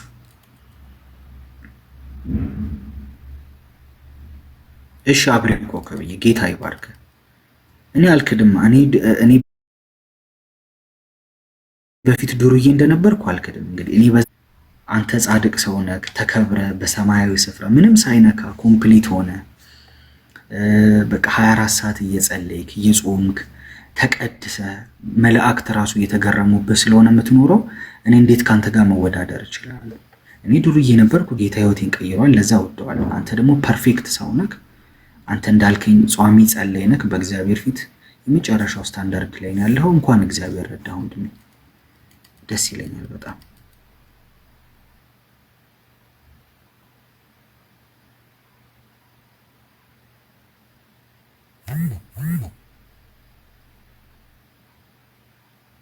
ሪቾ ተቆርጧል ጽሁፍሽ፣ ደግመሽ እስቲ አውሪን።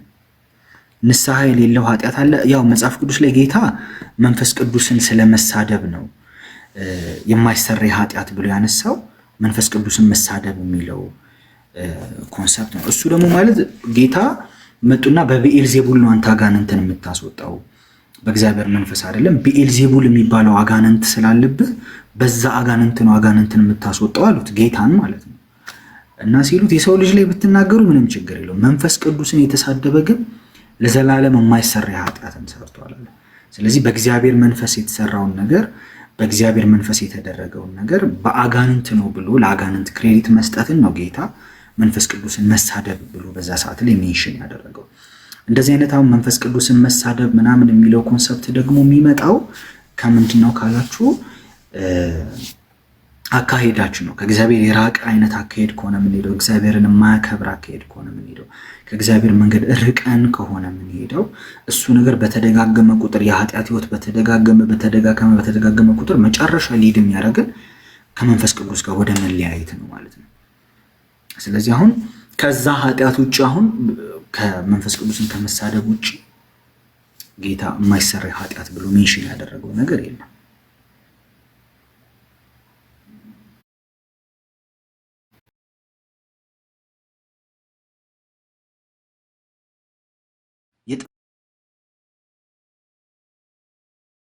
የጥፋት መንገድ ላይ ነው። አሁን እግዚአብሔር እኔ ድነታችንን ይወስድብናል ብዬ አይደለም ማምነው። እኛ ግን ልንጥለው እንችላለን። ድነት ማለት ባይዞ ዳግም መወለድ ማለት ነው። አሮጌ አዳም ነበረ፣ ጌታን ስናምን ማንም በክርስቶስ ቢሆን አዲስ ፍጥረት ነው ይላል አይደል? ሁለተኛ ቆሮንቶስ 5:17 ላይ ነው ያለው። ማንም በክርስቶስ ቢሆን አዲስ ፍጥረት ነው፣ አሮጌው ነገር አልፏል፣ እነሆ ሁሉም አዲስ ሆኗል ይላል። ያ ማለት በክርስቶስ ሆነን አዲስ ፍጥረት ስንሆን፣ አሮጌ አዳም ነበረ። አዳም ከእግዚአብሔር ጋር የተለያየ የተጣላ ፐርሰን ነበረ። አዲስ ኪዳን ላይ እኛ በጌታ ስንሆን አዲስ አዳም ስንሆን ነው የዘላለም ህይወትን ያገኘ ነው። አዳም የጣለውን ህይወት፣ አዳም ያበላሸውን ህይወት በክርስቶስ በኩል ሲመለስልን ማለት ነው። እሱኛውን እግዚአብሔር አምጣው ብሎ አሮጌ አዳም አይደለም ያደረግህ። ግን በኃጢአት ህይወት ጸንተህ የምትኖር ከሆነ፣ እግዚአብሔርን በማያከብር ህይወት ጸንተህ የምትሄድ ከሆነ መጨረሻህ መካድ ስለሆነ በዛ ዲስትራክሽን ውስጥ ልብህን ነው ሉዝ የምታደርገው። ለእግዚአብሔር ያለህን ልብ ከእግዚአብሔር ጋር ያለህን ፌሎሺፕ ነው ሉዝ የምታደርገው ማለት ነው። እሱ ነው አንተን መጨረሻ ሲኦል እንዲሆን የሚያደርገው። ለዛ ኃጢአትን በቸልተኝነት እየሰራችሁ ከሆነ፣ እግዚአብሔር ኬርለስ ሆናችሁ በኃጢአት ህይወት ውስጥ የምትኖሩ ከሆነ መጨረሻው መንግስተ ሰማይ አይደለም፣ ዲስትራክሽን። ለምን ራሳችሁ ትጥሉታላችሁ ያንን ነገር። ጳውሎስ እኮ ተናግሯል። ሰብኬ እኔ ራሴ የተጣልኩ እንዳልሆን ስጋዬን እጎርሽማለሁ ብሎ እሱ ራሱ ሰብኬ እኔ የተጣልኩ እንዳልሆን ማለት ነው። እንትን በሉ። አሁን ኤክስትሪም አታድርጉት። አሁን ለምሳሌ ቀድምም አንስቻለሁ፣ ኦርቶዶክሶች ጋር ስትሆኑ ይህን ሀሳብ ሲያነሱት ምንድን ነው የሚሏችሁ? የያዕቆብን መልእክት ኤክስትሪም ይዘው ነው የሚያወሯችሁ። ያንን ይዙትና አንድ ጊዜ በስራ ነው ማግኘት የምንችለው፣ ስራ እንደዚህ ካላለ እንደዚህ ብለው ከእናንተ ስራ ጋር ነው ሊንክ የሚደረገው። እንደዛም ብለው አያምኑም ባይዘው። ከዛም በኋላ እኮ አንተ ፐርፌክት ነህ ወይ ስትለው አይ እኔ ደካማ ነኝ አቅም የለኝም ታዲያ ምን ይሻላል ሲል እንትና አለችልኝ ታማልደኛለች እንትና አለልኝ ያስገባኛል የሚሉ ዞሮ ዞሮ እነሱ ስራው ሳይሆን የሆነ ሰንባዲ እንደሚያስገባቸው ነው የሚያምኑት እንጂ ጸጋ በሚባለው ኮንሰፕት ትክክል ባይሆንም በሰው በኩል እንደሚገባ ነው ያለው። ግን ስለ እነሱ ስለሚያነሱት ሀሳብ ስታየው በስራችን እኛ ባለን አቅም በእኛ ጉልበት ነው እንደዛ የምናደርገው ብሎ ማመኑም እሱም ችግር ነው። ወደዚህ ደግሞ ስትመጡ ወደኛ ጋር ደግሞ ስትመጡ ጸጋ የሚባል ነገር አለ። የፈለኩትን ነገር ባረግ አንዴ የተሰጠኝ ድነት አይወሰድም ብሎ ደግሞ እንደፈለገ ደግሞ የሚሆን ሰው ካለ እሱኛው መጽሐፍ ቅዱሳዊ አይደለም። ያዕቆብም ሮሜም የተቀመጠልን ባላንስ አድርገን እንድንኖርም ባላንስ አድርጋችሁ የምትድኑት ወይም የዳናችሁት ኦፍኮርስ የዳናችሁት ከጌታ በተሰጣችሁ ጸጋ ነው እንጂ በእናንተ ስራ አይደለም። ከዛ በኋላ ግን ላይፍ ስታይላችሁ ላይ ግን ስትኖሩ የንስሐ ህይወት ያስፈልገናል። እግዚአብሔርን የሚያከብር ህይወት ያስፈልገናል። እንደ ሰው እንደክማለን፣ እንወድቃለን። ያኔ የዘላለም ህይወቱን አምጣ ብሎ አይወስድም እግዚአብሔር። ጠበቃ ስላለን በአብ ዘንድ ያ ጠበቃችን ሁልጊዜ ለኛ ይታየናል። ከዛ ግን ከዛ መስመር ከወጣችሁ ግን ወደ ክደት ህይወት የሚወስዳችሁ መስመር ይዛችሁ በኃጢአት ህይወት ጸንታችሁ የኃጢአት ባሪያ ከሆናችሁ ግን ያ ደግሞ ዋጋ ያስከፍላል ማለት ነው። ሪያሊቲው ይሄ ነው። ስለዚህ ባላንስ ሆነን መኖር መቻል አለብን ብዬ አምናለሁ። እሺ ዘፈን ኃጢአት ነው፣ ግጥም ኃጢአት ካልሆነ ማይ ፍሬንድ አስክድ ሚ።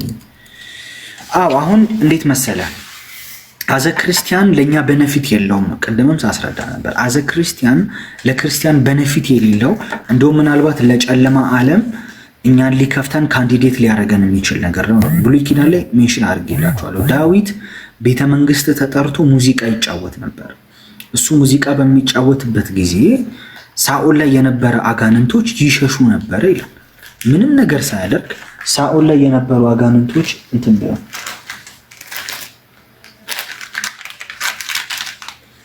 ሳኦል ላይ የነበሩ አጋንንቶች የሚሸሹ ከነበረ የሚርቁ ከነበረ በእግዚአብሔር ያልሆነ ሰው ያልተቀባ ሰው ወይም ደግሞ ከአጋንንት የሆነ ሰውም ደግሞ የሚጫወተው ሙዚቃ የሚፈጥረው አፌክሽን አለ ማለት ነው። አጋንንቱ ምንም ሳይባሉ ዳዊት ሙዚቃ ስለተጫወተ ብቻ ይሸሹ ነበረ። በዳዊት ውስጥ ያለ የእግዚአብሔር ሕይወት ፍሎ ስለሚያደርግ ማለት ነው።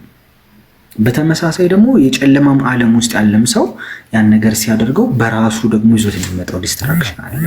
ከዛ አንጻር ለክርስቲያን እግዚአብሔር ምን ሰጥቶናል? መዝሙርን ሰጥቶናል። አሁን ሁል ጊዜ እላችኋለሁ ዘፋኝ ሆኖ ወደ እግዚአብሔር ክሎዝ የሆነ አንድ ሰው ለራሳችሁ ለኔ ሳይሆን ለራሳችሁ የሰውን ላይፍ ስታይል ይሁንና ዘፋኝ ሆኖ ከእግዚአብሔር ጋር ክሎዝ የሆነ በስፒሪቹዋል ህይወቱ በጣም የበሰለ ሰው አሳዩን። ለራሳችሁ ተመልከቱ። ወደ እግዚአብሔር ደግሞ በጣም ክሎዝ ሆኖ መንፈሳዊ ሰው ሆኖ ደግሞ ዘፈንን ኢንካሬጅ የሚያደርግ ነው። ወደ ዘፈን የሚገባ ሰው እግዚአብሔርን ያየ እግዚአብሔርን የሚያውቅ ሰው ከመጽሐፍ ቅዱስም ላይ ጭምር ዘፈንን ኢንካሬጅ የሚያደርግ ሰው ዘፈንን እንደዘፈኑ የሚያበረታታ ደግሞ አንድ ሰው ፈልጋችሁ አገኙ። የለም። ዘፋኝ ሆኖ ወደ እግዚአብሔር ክሎዝ የሆነ ወደ መንፈሳዊ ህይወቱ የተጠጋ ለዘላለም ህይወቱ የሚያስብም አታገኙ። ወደዚህም ስትመጡ እንደዛ ህይወቱን ታውቁታላችሁ።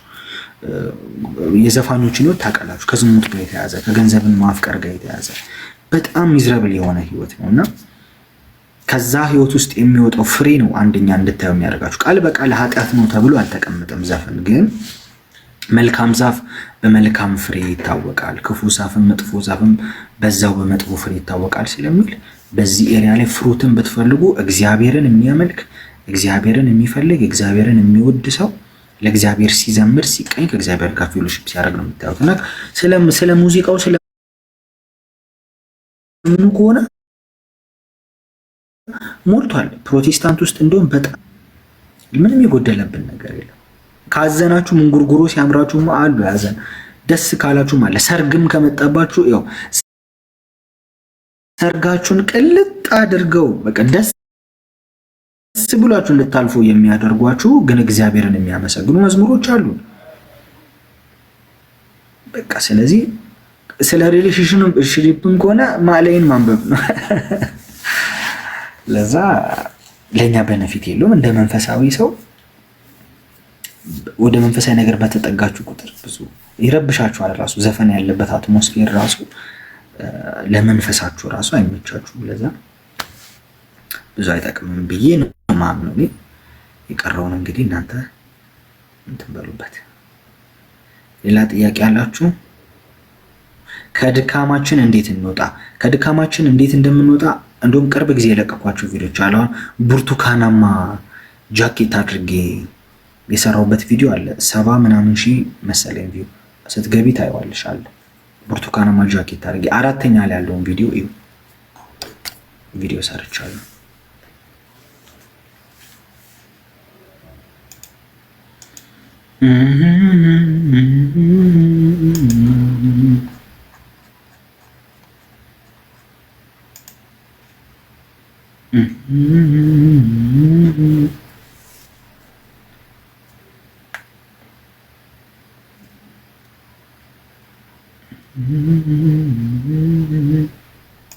ይገባል ላንብብልሽ። እዚሁ ላይ ያለው የነሊቲ ትርጉም ማለት ነው። መዝሙረ ዳዊት ምዕራፍ 150 እንደዚህ ነው የሚለው Praise the Lord, praise God in his sanctuary, praise him in his mighty heaven, praise him for his mighty works, praise his unequaled greatness ይላል Kimbals I think ከዛ let everything that breathes sing praises to the Lord። አሁን እያንዳንዱ ዋና ኮንሰፕቱ እንድታገኝ የፈለኩት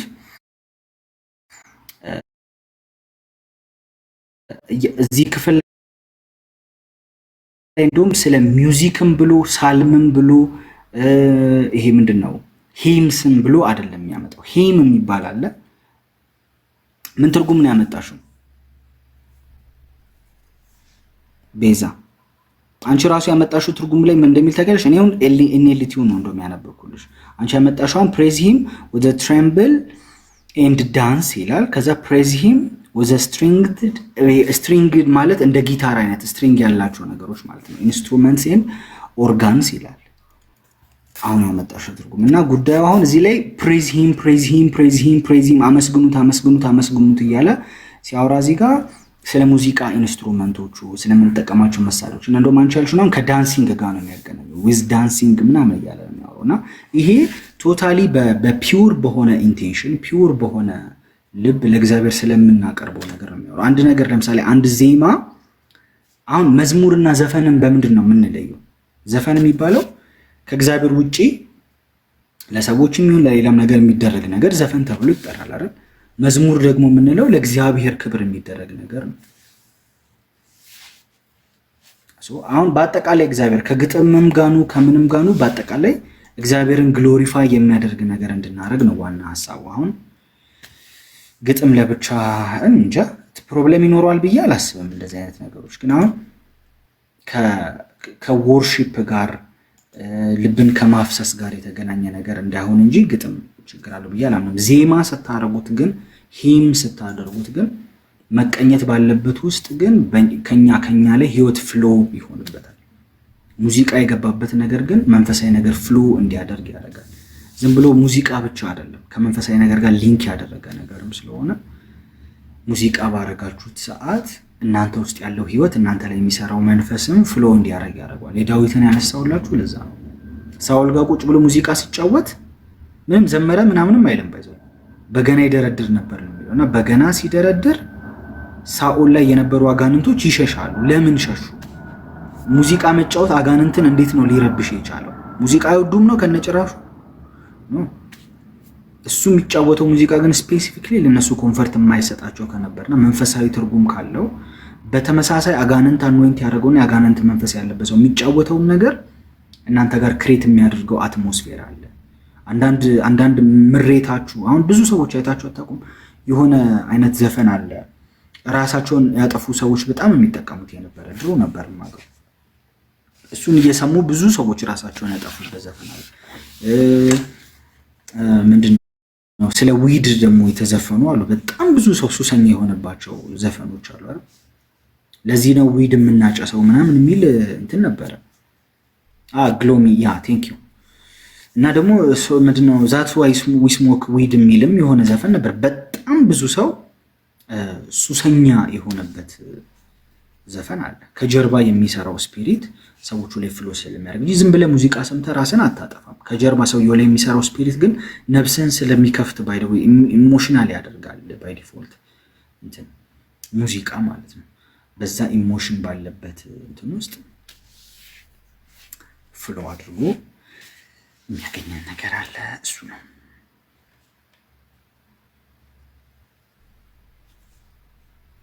በዝማሬ ስለቴ ላንተ ነው።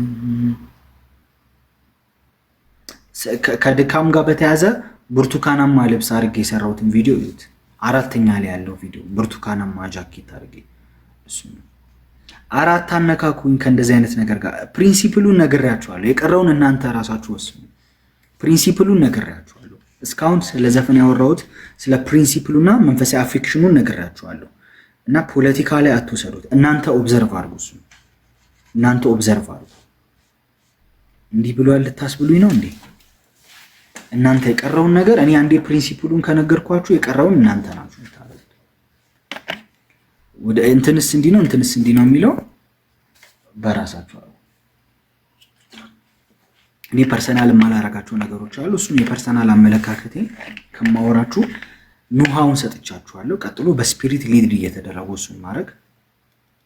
እሺ አስትሮሎጂ፣ አሁን ቆንጆ ሐሳብ አመጣ። አስትሮሎጂ ቶታሊ ቆይ እንደውም ላሳይክ።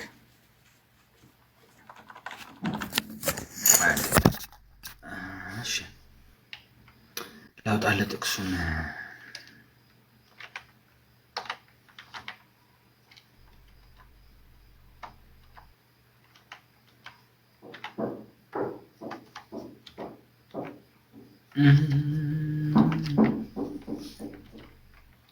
ስለቴን ላንተ ላግባ በዝማሬ ስለቴን ላንተ ላግባ በጭብጨባ ስለቴን ላንተ ላግባ።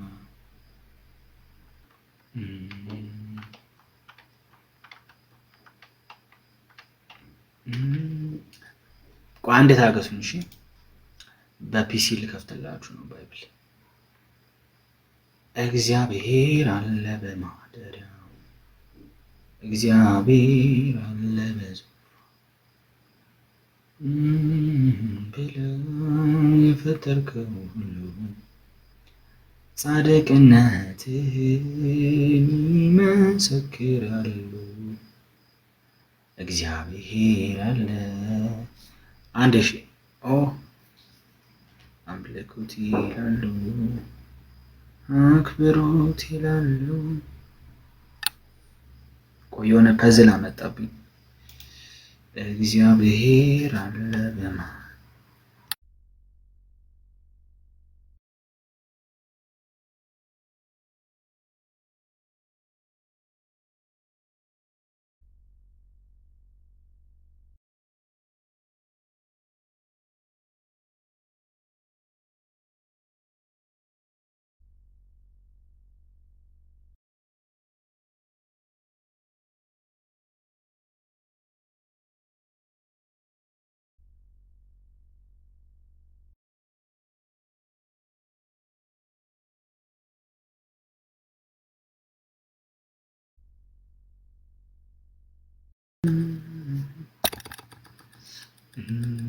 እሺ ኢሳይያስ 47 ቁጥር 12 ላይ አለ ኮከብ ቁጥራ ምናምን ብለህ የጻፍክልኝ ካለ አንድ ቁጥር ጻፍልኝ።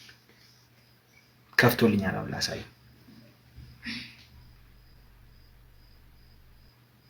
ስለ ኮከብ ቁጥራ አይጠየቀኝ አለክ። አንድ ቁጥር ጻፍሽ። ኢሳይያስ 47 ከቁጥር 10 ጀምሮ ያለው ላንብብል ምን እንደሚል። በክፋትሽ ታምነሻል፣ የሚያኝ የለም ብለሻል። ጥበብሽና ዕውቀትሽ አታለውሻል። በልብሽም እኔ ነኝ ከኔም በቀር ሌላ የለም ብለሻል። ስለዚህ ምክንያት ክፉ ነገር ይመጣብሻል። በሟርትሽም እንዴት እንደምታርቂው አታውቂም። ጉዳት ይወድቅብሻል፣ ታስወግጁም ዘንድ አልቻልሽም። የማታውቂያትም ጉስቁልና ድንገት ትመጣብሻለች ካለ በኋላ ቁጥር 12 ምናልባትም መጠቀም ትቺ ወይም ታስደነግጪ እንደሆነ ከአስማቶችሽና ከሕፃንነትሽ ጀምሮ ከደከምሽበት ከመተቶችሽ ብዛት ጋር ቁሚ። በምክርሽ ብዛት ደክመሻል። አሁንም የሰማይን ከዋክብት የሚቆጥሩ ከዋክብትንም የሚመለከቱ በየመባቻውም የሚመጣውን ነገር የሚናገሩ ተነስተው ከሚመጣብሽ ነገር ያድኑሽ። እነሆ እንደ እብቅ ይሆናሉ፣ እሳትም ያቃጥላቸዋል፣ ሰውነታቸውም ከነበልባል ኃይል አይድኑም። እርሱም ሰው የሚሞተው ፍም ወይም በፊቱ ሰው እንደሚቀመጥበት ያለ እሳት አይደለም ይላል። ስለ አስትሮሎጂስቶች ሲናገር ምን እንዳለ ታውቃለህ? ከምን ካታጎሪ እንደመደባቸው ከመተት፣ ከሟርት፣ ከድግምት ነው አንደኛ የመደበው አንድ ላይ። መተተኞችሽ ያድኑሽ እንደሆነ ያለው እንትኖችሽ ያድኑሽ እንደሆነ ያለው እና እነዚህ ኮከብ ቆጣሪዎችም ደግሞ ያስመልጡሽ እንደሆነ እስቲ እናያለን አለ። ከዛ በኋላ እሱን እናያለን ካለ በኋላ እንዴት አድርጎ እንደሚያጠፋችሁ ሳይ እነሆ እንደ እብቅ ይሆናሉ፣ እሳትም ያቃጥላቸዋል፣ ሰውነታቸውም ከነበልባል አያድኑም። እንግሊዝኛውን ብታ አስትሮሎጂስት ነው የሚለው ኮከብ ቆጣሪዎች የሚላቸው ሰው እግዚአብሔር ከመተት ጋር ነው ያስቀመጠው። እስቲ ያድኑሽ እንደሆነ ያለው እንደውም እንደ እሳት ነው የሚሆኑት እነሱ እንደ እሳት ነበልባል አጠፋቸዋለሁ እንደዛ አድርጌ ይላል። ስለዚህ እግዚአብሔር የመጀመሪያው ኮንሰፕት እግዚአብሔር አስትሮሎጂን ከመተት ከድግምት ከሟርት ጋር ነው አንድ ላይ ካታጎሪ ውስጥ የከተተው ማለት ነው። የመጀመሪያ አካባቢ ቪዲዮዎቼ ላይ አለ፣ ገብተህ ማየት ትችላለህ። ዝርዝር አድርጌ ያስረዳሁት ነው። አስትሮሎጂ ላይ ትልቁ ሐሳብ ያንተን ማይንድ ሴት ነው ክሬት የሚያደርገው። ሴት ናት የጠየቀችኝ ወንድ ነው። እሺ በወንድ ላውራ እና ያንተን ማይንድ ሴት ነው ትልቅ ካች ማድረግ የሚፈልገው ነገር። ለምሳሌ እንደ ክርስቶስ በአእምሮአችሁ መታደስ ተለውጡ ተብሎ ከተቀመጠልን ማይንድ ሴት አእምሮህ ላይ ያለው አስተሳሰብ ነህ የምትባለው ነገር ሳይሆን ትራንስፎርም የሚሆን ነው ማለት ነው። ክርስቶስን ልበሱ ከተባለ በአእምሮአችሁ መታደስ ተለውጡ እንጂ ይህን ዓለም አትምሰሉ ከተባለ የስጋ ፍሬ ተብሎ ባህሪዎች፣ ካራክተሮች ከተቀመጡ ይሄ ባህሪ የሚባለው ነገር ነህ ተብለ የምትፈረጅበት ነገር ሳይሆን ነገርየው ትራንስፎርም የሚደረግ የሚቀየር ነው። አስትሮሎጂ ግን ነህ ብሎ ነው የሚያስተምር። ለምሳሌ እኔ በፊት በጣም አጠና ነበረ። ጥቅምት ላይ ነው የተወለድኩት፣ ጥቅምት ወር ላይ ስኮርፒዮ የሚባል ነው ዞዲያክ ሳይን የሚባለው አይደል የነበረው። ሌሎችም አሉ፣ ሊብራ ምናምን፣ ሊዮ ምናምን የሚባሉ አሉ፣ ካፕሪኮርን። እነዚህ ከልደት ጋር የተገናኙ ናቸው ከተባለ በኋላ እዛ ውስጥ ስለ ካራክተር ነው የሚነግር አይደል። በቀልተኛ ነው ይላል ለምሳሌ። ከዝሙት እንትን ሴክሹዋሊ አፌክት የሚሆን ነው ምናምን የተለያየ አይነት ሀሳቦች ያነሳል። አንተ እንደዛ ነክ ብሎ ይነገር። ከዛ ያንን ነገር አክሰፕት አድርገህ ተቀበልክ ማለት አጋንንት በህይወት ላይ ኦፕሬት እንዲያደርግ እንዲሰራ በር ከፈትክለት ማለት ነው። ለምሳሌ በቀልተኝነት የስጋ ፍሬ ነው ብሎ ነው መጽሐፍ ቅዱስ የሚያስቀምጠው። አስትሮሎጂ ግን አንተ ካራክተር እንዲህ ነው በዚህ ወር ስለተወለድክ ብሎ እየነገረ ነው። ማይንድ ሴትክ ላይ ለአጋንንት በር የሚከፍትን ከእግዚአብሔር ሐሳብ የሚያወጣና ስጋዊ የሚያደርገን ሐሳብ ፊድ እያደረገ ነው ማለት ነው። መጽሐፍ ቅዱስ ግን ትራንስፎርም የሚቀየር ነገር ነው እንጂ ነህ ተብሎ የሚነገር ነገር አይደለም። ነፍስ እንደ ሲዲ አንዴ ተጭኖብህ ቀጥሎ አይቀየርም የሚባል ነገር አይደለም። በየጊዜው በሚገባበት እውቀት ትራንስፎርም የሚቀያየር አይነት እውቀት ነው እንጂ ሴቭ የተደረገ ነገር አይደለም። አስትሮሎጂ ግን ነህ ብሎ የሚያስተምረ ነገሮች አሉ። ስፒሪቹዋል ሳይዱን ደግሞ ብታዩ በጣም ይከብዳል። አሁን በዚህ ወር ላይ ይሄ ይመጣብሃል፣ በዚህ ወር ላይ እንደዚህ አይነት ነገር ይደርሳል፣ ካርዶች ምናምን ሁሉ አሉት። በዚህ ቀን በዚህ ሰዓት እንደዚህ አይነት አክሲደንት ይመጣል፣ በዚህ ቀን እንደዚህ አይነት ብር ታገኛለህ ምናምን የሚሉ ሁሉ ነገሮች አሉ ስትገባበት። እና ይሄ ከዋክብት ቆጠራ የሚባለውን መጽሐፍ ቅዱስ ከድግምት ከሟርት ከመተት ጋር ሊንክ ያደረገበት ሪዝን እሱ ነው። ክርስቲያን ከሆንክ እግዚአብሔር ነገርየውን የሚመለከተው እንደ ጥንቆላ ነው። እንደዚህ የሚያደርጉትን ደግሞ አጠፋለሁ ብሏል እግዚአብሔር። ከዛ ነገር ጋር አትነካካ። ፐርሰናል ዊዝደም ላይ ዲፔንድ እንድትሆን ያደርጋል። አስትሮሎጂ የሚያነቡ ሰዎች አይደንቲቲ ክራይሲስ ያለባቸው ነገሮች ናቸው። አይደንቲቲ ክራይሲስ ማለት የማንነት ቀውስ ማለት ነው። ስለ ራስ ለማወቅ ያለ ከፍተኛ ፍላጎት ሰርች እንድታረግ ያደርጋል። ጌታን ካወቅና አይደንቲቲን ከዚህ ላይ ከወሰድክ ከእግዚአብሔር ቃል ላይ ከወሰድክ ግን ኮምፕሊትሊ እግዚአብሔር ባሰበልህ መስመር ላይ ነው። እንደዛ ሰፊ ብዙ ሀሳቦች አሉት። ብቻ ቪዲዮ አስቀምጫለሁ፣ እሱንም ቼክ አድርገው። ስለዚህ ያስቀመጥኩትን ስለ ነቢያትና ሐዋርያት አንድ ነገር በለን ጌታ። ነቢያትና ሐዋርያት መጽሐፍ ቅዱስ ላይ ሲናገር በአዲስ ኪዳን ላንብብላችሁ። ኤፌሶን 4 ላይ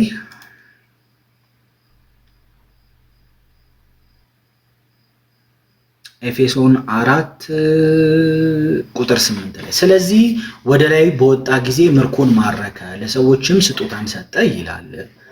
ወደ ምድር ታችኛ ክፍል ደግሞ ወረደ ማለት ካልሆነ ይወጣ ምን ማለት ነው ይላል። ከዛ በኋላ ይህ የወረደው ሁሉን ይሞላ ዘንድ ከሰማያት ሁሉ በላይ የወጣው ደግሞ ያው ነው። እርሱም አንዳንዶቹ ሐዋርያት፣ ሌሎቹ ነቢያት፣ ሌሎቹ ወንጌልን ሰባኪዎች፣ ሌሎቹ እረኞችና ሌሎቹ አስተማሪዎች እንዲሆኑ ሰጠ። ጌታ ወደ ላይ ከወጣ በኋላ ለሰዎች ስጦታን ሰጠ ብሎ ሐዋርያትን አነሳ፣ ነቢያትን አነሳ፣ ወንጌላውያንን አነሳ፣ ፓስተር አነሳ፣ መምህር አነሳ። አሁን በዚህ ሲዝን ወንጌላዊ ፓስተርና መምህር አለ፣ ሐዋርያና ግን ነብይ የለም ብሎ የሚያምኑ ሰዎች አሉ። ከየት ነው ለምሳሌ አሁን ወንጌላዊ የሚለውን ሐሳብ ከየት አመጣችሁት ብትል ይህን ጥቅስ ነው የሚነግሩ። ኤፌሶን 4:12 ይሏል። እሺ ፓስተር ስትል እዚሁ ላይ ነው። ምንድነው እረኞች የሚለው ሼፐርድ የሚለው ፓስተሮችን ማለት ነው። ከዛ አስተማሪዎች ስትል ከዚህ ጥቅስ ነው የሚያገኙት። አንድ ነብይ ከየት አመጣው እሱን ሲባል ለምንድነው ከኤፌሶን 4:12 የማይለው ይችላል። ሲቀጥል ፓስተርን ማን ነው የሚሾመው? ከሙሉ መጽሐፍ ቅዱስ ላይ ለፓስተር ሹመት የሚሰጠው ማን ነው ብትሉ መልስ ካላችሁ እኔ አላገኘሁትም፣ አሳዩ። ሹመት የሚሰጠው በቤተክርስቲያን ውስጥ ካለ ኮሚትመንትም ይመጣል፣ ግን ሹመትን የሚሰጠው እግዚአብሔር ነው። ስለ ሐዋርያነት ካነሳን ለምሳሌ ሐዋርያው ቅዱስ ጳውሎስን ማንም ሰው ሐዋርያ አድርጎ አልሾመውም። ከእግዚአብሔር ነው ሹመት የተሰጠኝ ነው ያለው። እንደ እግዚአብሔር ሰው አምነናል፣ ተቀብለናል። በጊዜው የነበሩትም አምነውታል፣ ተቀብለውታል። እግዚአብሔርን ፐርሰናል ኢንካውንተር በማድረግ እግዚአብሔርን ፐርሰናል በማወቅ ሐዋርያነት ሹመት ከተሰጠ ነገር ይኖራል። መመርመር ደግሞ የኛ ኃላፊነት ሊሆን ይችላል። መመርመር፣ ቼክ ማድረግ የመጣበት መንፈስ ማለት እንደሆነ በምን አይነት ነገር እያገለገለ እንዳለ የእውነት የሐዋርያዊ ሹመት እንዳለው ቼክ ማድረግ እንደ እግዚአብሔር ቃል ደግሞ መልካም ነው። ግን ከሰው ጋር ብቻ እየያዛችሁት አንድ ሰው እናንተ ቸርች ስላልሆነ ሐዋርያ አይሆንም ማለት አይደለም፣ ነብይ አይሆንም ማለት አይደለም። ሐሰተኛ ሐዋርያ አለ ወይ? በጣም ብዙ፣ እንደውም ይበዛል። ከእውነተኛው ሐሰተኛው ይበዛል። ሐሰተኛ ነብይ አለ ካላችሁ ይበዛል። ልክ ሐሰተኛ ወንጌላዊ እንዳለ አሁን የጸጋ ስጦታ ያለባቸው ነገሮች ስለሆኑ አደጋቸው በደንብ የሚታየን የሐዋርያና የነቢያት ስለሆነ ነው እንጂ ሐሰተኛ ወንጌላዊም እኮ ፍሩት አይኖረው። እግዚአብሔር ያላከው ወንጌላዊ አለ፣ ሐሰተኛ ፓስተር አለ። መለያ መንገዱ ግራ ገብቶን እኮ ነው። የእግዚአብሔርን ቃል ሸምድዶ ከመስበክ ውጪ ሌላ የሚገለጥበትን ነገር ቼክ ማድረጊያ መንገድ ስለታጣ ነው እንጂ ሐሰተኛ ፓስተር፣ እግዚአብሔር ያላከው ፓስተር፣ ሐሰተኛ አስተማሪም አለ። ሐሰተኛ በሁሉም ረገድ ስላለ ኦፕሬት የሚያደርጉበትን መንፈስ እንደ መንፈሳዊ ሰው የሆነ ቸርች ስለሆነ የሆነ ቸርች ስላልሆነ አይደለም። ሁሉም አጥቢያ፣ ሁሉም ቤተክርስቲያን የራሱ ድክመት ይኖርበታል። ነበር አልነበረም አይደለም፣ የእግዚአብሔርን ቃል ነው። ነበር አልነበረም ሳይሆን የእግዚአብሔር ቃል ላይ አለ ወይ እንዴ? ለምሳሌ ደርግ ኢየሱስ ከሄደ ከ500 ዓመት ጀምሮ ደርግ ምድርን በሙሉ ኮንትሮል አድርጎ ምንም ሃይማኖት የለም ብሎ ቢመራና ቸርች ቢዘጋ በዛ ስትራቴጂ ትሄዳለህ እንዴ? ሲዝን ያህል የለም ተብሎ እኮ በጣም ለረጅም ዓመታት ለ100 ዓመታት የሚያህል መንፈስ ቅዱስ ጠፍቷል ሄዷል የሚባል እኮ እምነት ነበረ። ሰው የእግዚአብሔር ቃል ጋር ልቡን ከመለሰ ግን ይገኛል። የእግዚአብሔር ቃል ወደ ላይ ሄደ። ከዛ ለአንዳንዶቹ ሐዋርያት ለአንዳንዶቹ ነቢያት ብሎ ካስቀመጠ ሰው አላረገም ማለት ከመጽሐፍ ቅዱስ ላይ እንድናወጣ ያደረገን። እሺ ፓስተርን ማን ነው የሾመው? ከየት ነው ያመጣ ነው? ፓስተር ለምንድን ነው የሚሾመው? ማን ነው የሾመው? ፓስተር እንዲሾም የትኛው የመጽሐፍ ቅዱስ ክፍል ነው ያዘዘው? እንደዚህ አይነት ኮንሰፕት ሐሳቦችን ከተቀበልን ለምን ነቢያት ጋር ሲመጣው ማን እንቀበል? አሁን ሰዎቹ ሐሰተኛ ሆኑ አልሆኑ እሱ ሌላ ነገር ነው። እንዳልኳችሁ መመርመር ያስፈልጋል። ሐሰተኛው ግን መጽሐፍ ቅዱስ ላይ የለም ማለት አይደለም። እግዚአብሔር ከቀባ በትክክል እግዚአብሔር ያስነሳልናል፣ ነቢያትን ሐዋርያትን ያስነሳልናል። አሁን ግዴታ እንደ ድሮ እንደነበሩት አይነት ስልጣን ይኖራቸው አይኖራቸው አይደለም ኮንሰፕቱ። ለምሳሌ እንደ በጎ ሐዋርያት እንደ 12ቱ ላይ ሆኑ ይችላሉ ዲሳይድ ከማድረግ አንፃር ምናልባት። ከዛ ውጪ ግን ሹመቱ ግን ይሄው ወደ ላይ ወጣ። መቼ? ከሞት ከተነሳ በኋላ ወጣ። ከዛ ከወጣ በኋላ ምርኮ ማረክና ስጦታ ሰጠ። ለምንድን ነው ስጦታ የሰጠው ካላችሁ ቁጥር 13 ላይ ሁላችን የእግዚአብሔር ልጅ በማመንና በማወቅ ወደሚገኝ አንድነት ሙሉ ሰውም ወደ መሆን የክርስቶስም ሙላት ወደሚሆን ወደ ሙላቱ ልክ እስክንደርስ ድረስ ቅዱሳን አገልግሎትን ለመስራትና ለክርስቶስ አካል ሕንጻ ፍጹማን ይሆኑ ዘንድ ይላል።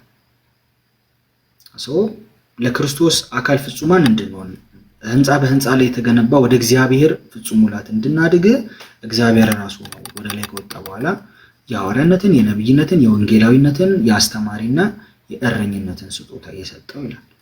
ስለዚህ የለም ማለት ከመጽሐፍ ቅዱስ ቃል መውጣት ነው። መመርመር ቼክ ማድረጉ ግን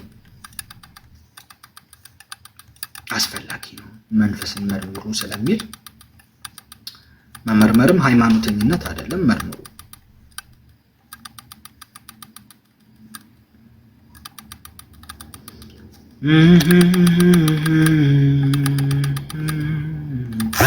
ጌታ ብቻ ነው የማይመረምረው።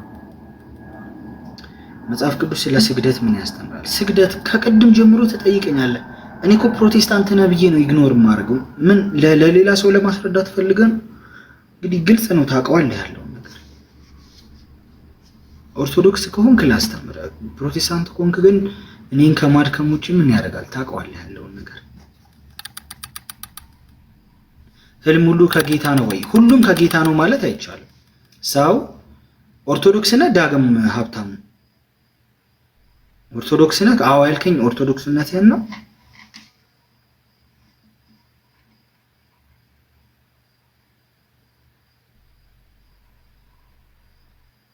ታዲያ አማኝ ከሆንክ ታውቀዋለህ።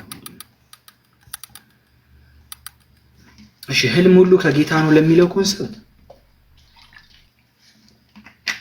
ህልም ላይ አንድ ሰው በራሱ በጣም ረጅም ጊዜ ሜዲቴት ያደረገውን ነገር ሊያይ ይችላል። ግን እሱ ራሱ ክሬት አድርጎ ሳይሆን በዛ ኤሪያ ላይ እግዚአብሔርን ኦፒኒየን ያያል ነው። ስለ ህልም ለምሳሌ ብቸኛ እግዚአብሔር የተናገረው ነገር ህልም አሳይ እግዚአብሔር እንደሆነ የተናገረው ኢዮብ ላይ ነው። ኢዮብ ላይ ሲናገር እግዚአብሔር በአንድም በሌላም ይናገራል፣ ሰው ግን አያስተውለውም። ከዛ በህልም ይናገራል፣ በራእይ ይናገራል፣ በአፍላ እንቅልፍ ይናገራል እያለ እግዚአብሔር የሚናገርባቸውን መንገዶች አስቀምጧል መጽሐፍ ቅዱስ። በዛ ወይ እግዚአብሔር በምን እንደሚናገር ተቀምጧል መጽሐፍ ቅዱስ ላይ። ሰጪ ህልምን አሳይ ራሱ እግዚአብሔር ነው ብዬ አምናለሁ። ከብዙ ኢማጂኔሽን ከብዙ ፍላጎት የራሳችንን ነገር ልናይ እንችላለን። ግን ክሊር የሆነ መጽሐፍ ቅዱስ ላይ የተቀመጠው ነገር ግን ህልምን የሚያሳየው እግዚአብሔር ነው። ሮሜ ብትጀምሩ አሪፍ። ሮሜን አንብቡ፣ ከዛ ዮሐንስ ወንጌልን አንብቡ፣ ሐዋርያት ሥራን ቀጥሎ አንብቡ። ከዛ ሐዋርያት ሥራ ካነበባችሁ በኋላ ኤፌሶንን አንብቡ። ከኤፌሶን ቀጥሎ አንደኛ ቆሮንቶስን አንብቡ፣ ከዛ ሁለተኛ ቆሮንቶስን፣ ከዛ ገላትያን እያላችሁ በቃ ቀጥሎ ያለውን የፈለጋችሁትን። ራእይን ብቻ መጨረሻ ላይ ብታደርጉት ይመከራል። እሺ ጥያቄ ካላችሁ ጻፉልኝ። ትንሽ ቆይቼ ልወጣ።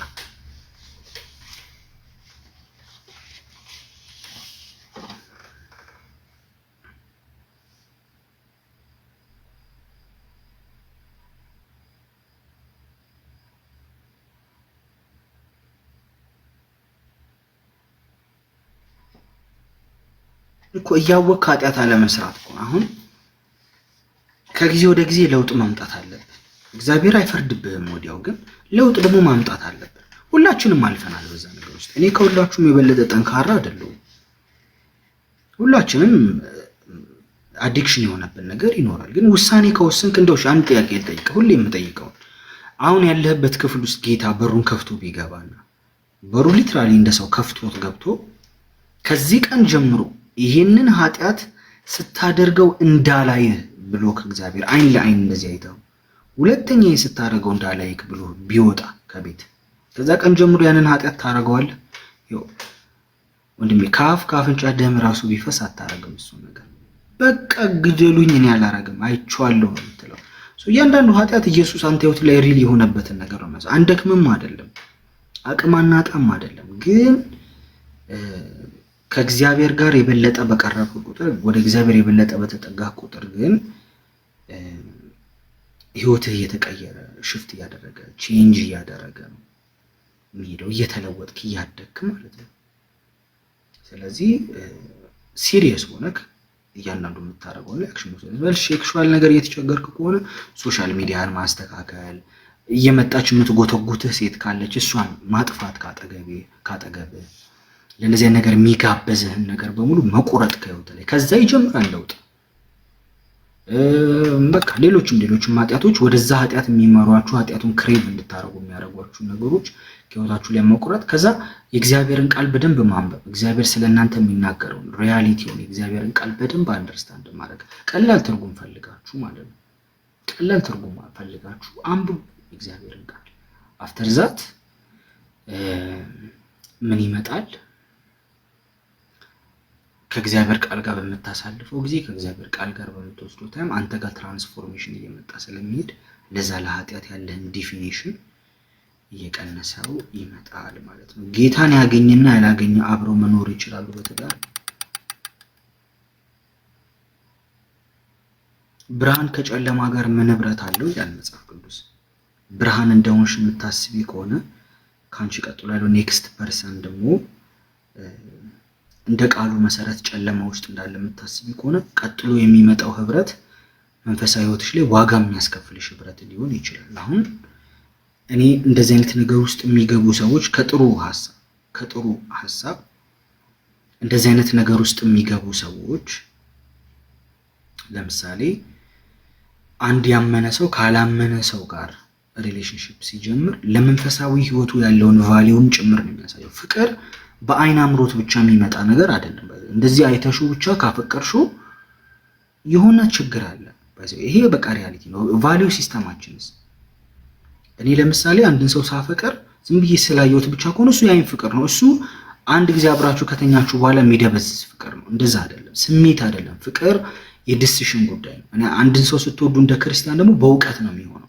ፊሊንጉ ጥሩ እንደሆነ አትራክት መደራረጉ መልካም ሆኖ እንዳለ እውቀት ደግሞ ያስፈልጋል። ምን አይነት ፐርሰናሊቲ ነው ያለው? ምን አይነት ካራክተር ነው ያለው? ለሴት ልጅ ያለው አመለካከት ምንድነው? ወይ ደግሞ ለወንድ ያላት አመለካከት ምንድነው? ስለ ሪሌሽንሺፕ ያላት ማይንድ ሴት ምን አይነት ነው? ይሄ እኮ ነው እንደው ትልቅ የሆነ ፍቅር ሊያስይዘን የሚችለው እንደ ክርስቲያን። አሁን ያላመነ ሰው አግብተሽ ቤትሽ ገብቶ ለምሳሌ እኔ ፕሮቴስታንት ነኝ አይደል? ቤቴ የገብርኤልን ፎቶ አምጥታ በተሰቀል እንዴት ነው ከሷ ጋር አብረን መኖር የምንችለው? እኔ ራሴ የምከተለው ፕሪንሲፕል አለ። እንደዚህ አይነት ነገር ትክክል አይደለም ብዬ ነው ማለት።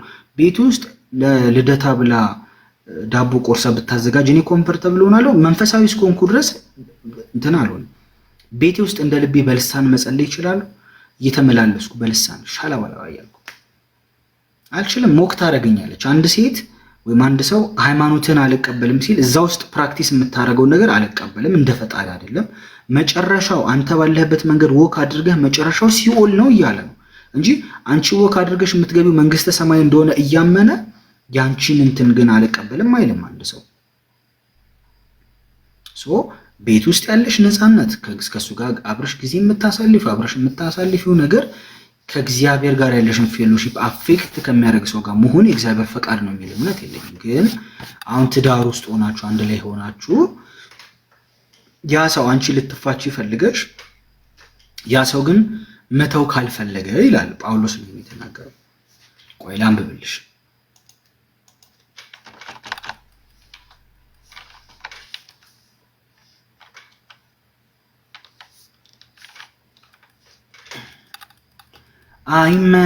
አይመረመርም ተወዳዳሪ አቻም ጌታዬ። አንደኛ ቆሮንቶስ 7:12 ላይ እሺ፣ አንደኛ ቆሮንቶስ 7:10 እንደዚህ ይላል። እሺ ከቁጥር 9 ጀምሮ ያለው ላንብብ። ነገር ግን በምኞት ከመቃጠል መጋባት ይሻላልና ራሳቸውን መግዛት ባይችሉ ያግቡ ካለ በኋላ ሚስት ከባሏ አትለያይ፣ ብትለያይ ግን ሳታገባ ትኑር ወይም ከባሏ ትታረቅ፣ ባልም ሚስቱን አይተዋት ብዬ የተጋቡትን አዛቸዋለሁ። እኔ ግን አላዝም ጌታ እንጂ አለ። ከዛ ሌሎችንም እኔ እላለሁ ጌታም አይደለም ካለ በኋላ ከወንድሞች ወገን ያላገባች ሚስት ያለችው ቢኖር እርሷም ከሱ ጋር ልትቀመጥ ብትስማማ አይተዋት ይላል። ያላመነ ባል ያላት ሚስትን ብትኖር ይህ ከሷ ጋር ሊቀመጥ ቢስማማ አትተው። ያላመነ ባል በሚስቱ ተቀድሷል፣ ያላመነች ሚስት በባሏ ተቀድሳለች። አለዚያ ልጆቻቸው ርኩሳን ናቸው፣ አሁን ግን የተቀደሱ ናቸው። የማያምን ግን ቢለይ ይለይ። ወንድምም ቢሆን እህትም እንዲህ በሚመስል ነገር አይገዙም። እግዚአብሔር ግን በሰላም ጠርቶናል።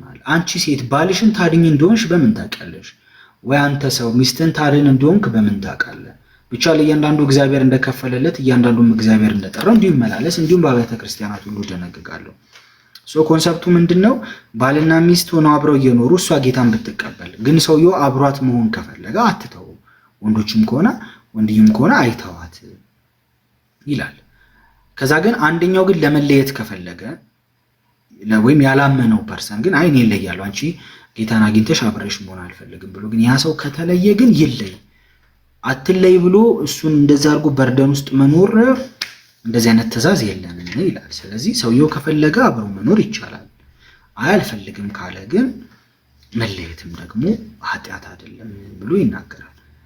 ግን የተለያያችሁበት ኮንሰፕት የተለያያችሁበት ዋና ኮር ፖይንቱ ግን እሱ ያንቺን እምነት አልቀበል ብሎ ከመንፈሳዊ ነገርሽ ጋር በተያያዘ ከባድ ሰፈሪንግ ውስጥ አሳልፈሽ ከሆነ ያ ነገር ያበቃው እንደ እግዚአብሔር ቃልና ፊል እንደምታረጊው ነገሮችን ሃንድል አድርጊ። ያ ኦሬዲ ልጆች ካሏችሁ ምናምን ትንሽ እንትን ይላል። ያው የይቅርታ ሰው ብትሆኚ እሱ አብሮሽ መሆን ከፈለገ ሪጀክት ባታረጊው ያው ቃሉም እንደዛ ነው የሚለው ሪጀክት አታድርጊ ይላል። ግን በተቻለ አቅም ደግሞ ወደ ጌታ እንዲመጣ እግዚአብሔርን የበለጠ እንዲያውቅ ደግሞ ታረጊ ላንቺ የበለጠ ለመንፈሳዊ ሕይወትሽም ያለውም ነገር ኮምፎርታብል ትሆኛለሽ። ብዙ ጊዜ ያላመነች ሴት አግብተው የሚኖሩ ያላመነ ባል ያላቸው ሰዎች መከራ ውስጥ ነው የሚኖሩት። አልጋ ለይተው እያደሩ እየታገሉ ነው የሚኖሩት እና ከባድ ነው ከምነግራችሁ በላይ። ለዛ ከዚህ በኋላ ቢያንስ አስቡበት። ላልገባችሁ ሰዎች የገባችሁ ግን እስቲ አንብቢው። አንደኛ ቆሮንቶስ 7 ላይ ከ9 ጀምረሽ እስቲ እግዚአብሔር የበለጠም ብርሃኑ እንዲሰጥሽ አንብቢ። አይመረመርም ከፍ ማለቱ የሱ ልቀቱ ጌታዬ አይመረም። መጽሐፍ ቅዱስ አንብቡ። ሰዎችን ስትሰሙ የሚያስተምሩትንም ምናምንም ስትሰሙ በእግዚአብሔር ቃል ስሙ። እግዚአብሔር ቃል ላይ እንዳለው ሐሳብ ስሙ። ልባችሁን ጠብቁ። ይልቅ እግዚአብሔር ጋር ያላችሁ ህብረት ላይ የበለጠ ጠንካራ ሁኑ። ጥያቄ ታች ጻፉልኝ። ትንሽ ታይም እንገላለን ገስት ላይ ስንገባ። ስለ ንቅሳት ስለ ታቱ ምን ትላለህ? ቀጥታ ቆይ እንደውም እሺ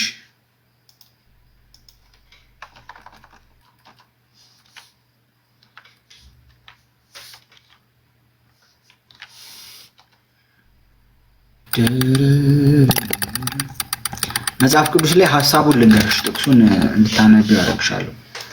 መጽሐፍ ቅዱስ ላይ አንድ ቦታ ነው አትንቅስ የምትል ወርድ ያለችው አንድ ቦታ ላይ ነው። እዛ ክፍል ላይ ሲያወራ በሐዘን ምክንያት በለቅሶ ምክንያት እሺ አዎ ረዴት ዲ አንብቤያለሁ። ጠይቂ። እኔ ማቃት ረዴት ዲ ናት።